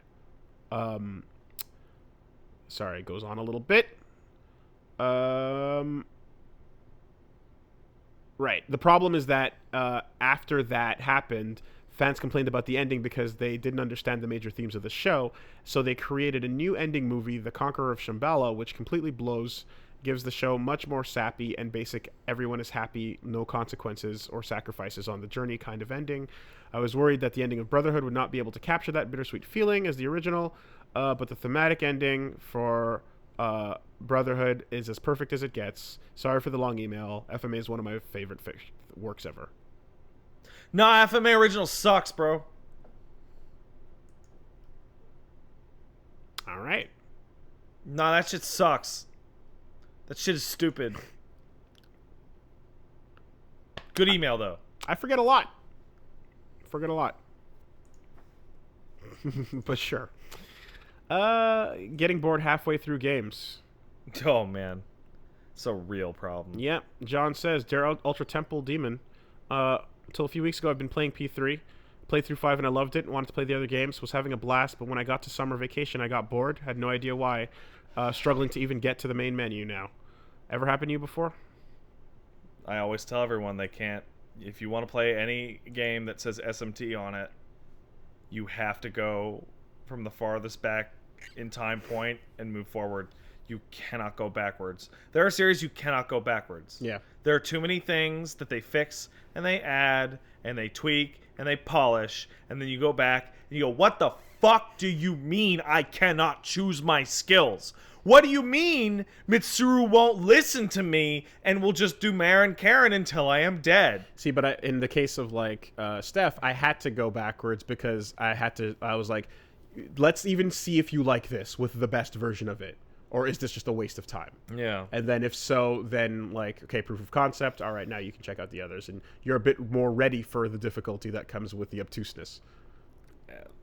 I hit a lull in Danganronpa and have yet to come back to it. And I'm trying to find the angle. I'm trying to find a way, but I really just don't feel it a lot. And I want to, but it's like I hit a point where I was like, you know. I need to ask you a really straightforward question. Yeah.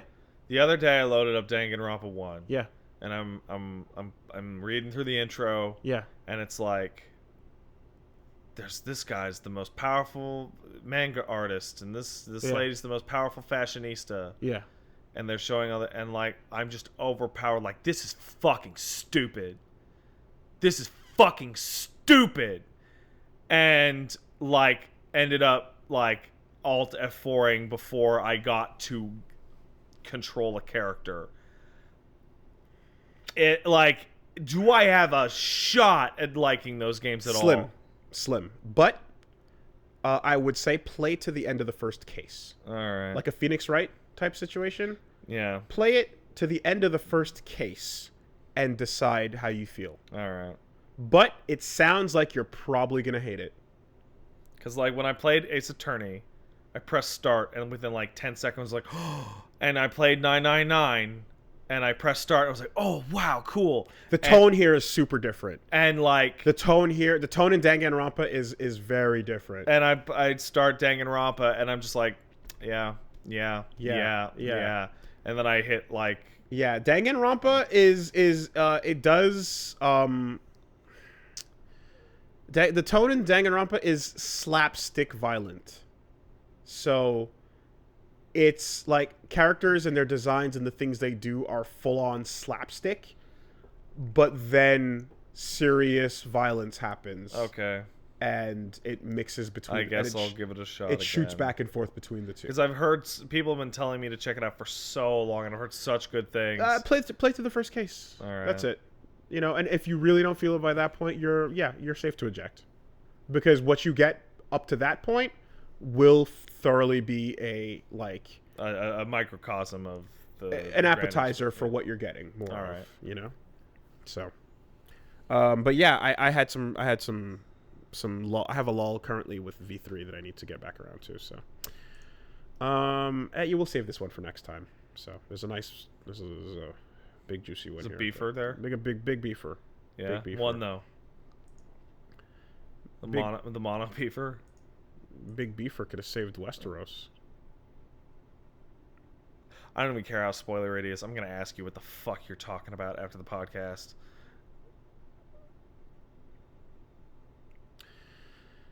Oh boy.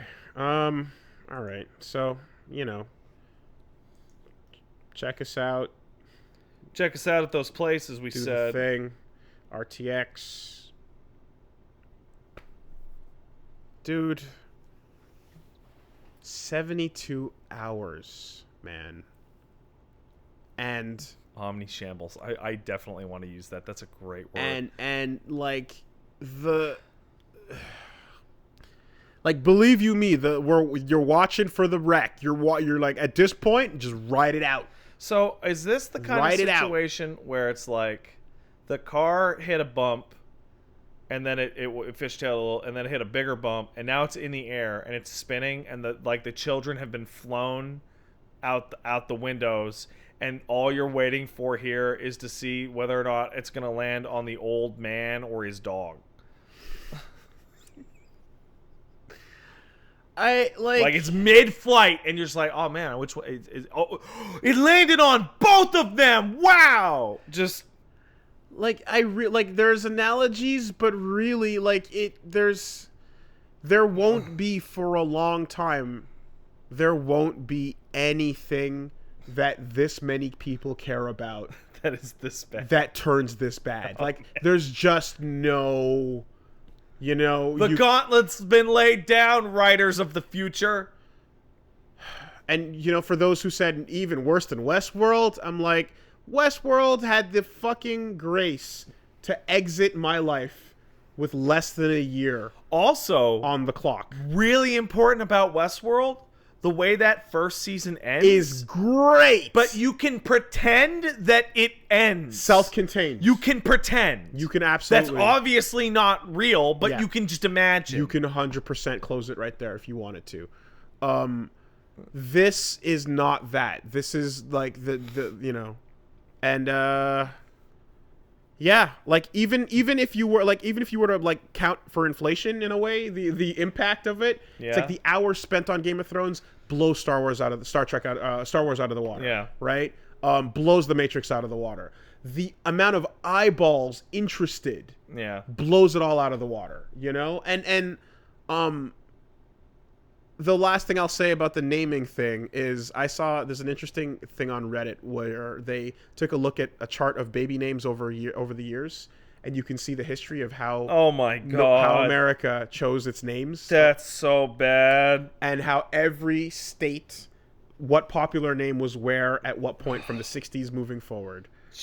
And one thing that was described and broken down, because you would basically see Mary gets more popular, and then suddenly Jennifer. The David years. Jessica. Yeah. Oh, men is Michael all the way through. Really? Men from 1960 to like the mid-aughts is Michael, and then suddenly switches to Jacob. Okay. And that's it.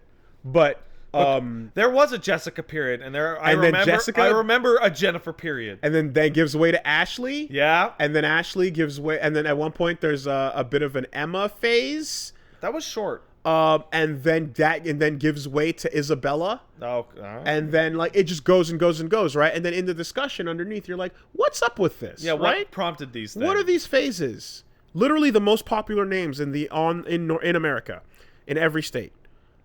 The whole thing about babies being named Daenerys and Khaleesi, and then before that, babies being named after fucking Twilight characters, is literally the history of names.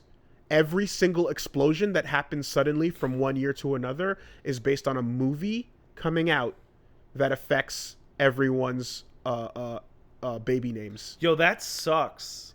Everything that was ever a popular name came from pop culture. For girls only. So like a movie called Love Story came out in the 60s that changed everyone to want to name them after the main character in that. You move forward, and then another movie comes out and then rewrites it, and everyone goes for that. And then the baby in Friends, Emily was the mom. No, Emily.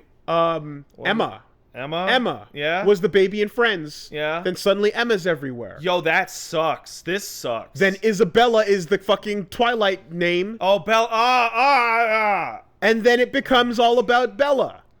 And we literally never had a period. When's the Tifa period? Are we coming up on the Tifa period? Yeah, or the Kingdom Hearts kids? Yeah. Oh, that did happen. Yeah. Kyrie did happen. It did. It was smaller, but it did. Yes. So if for a second sucks.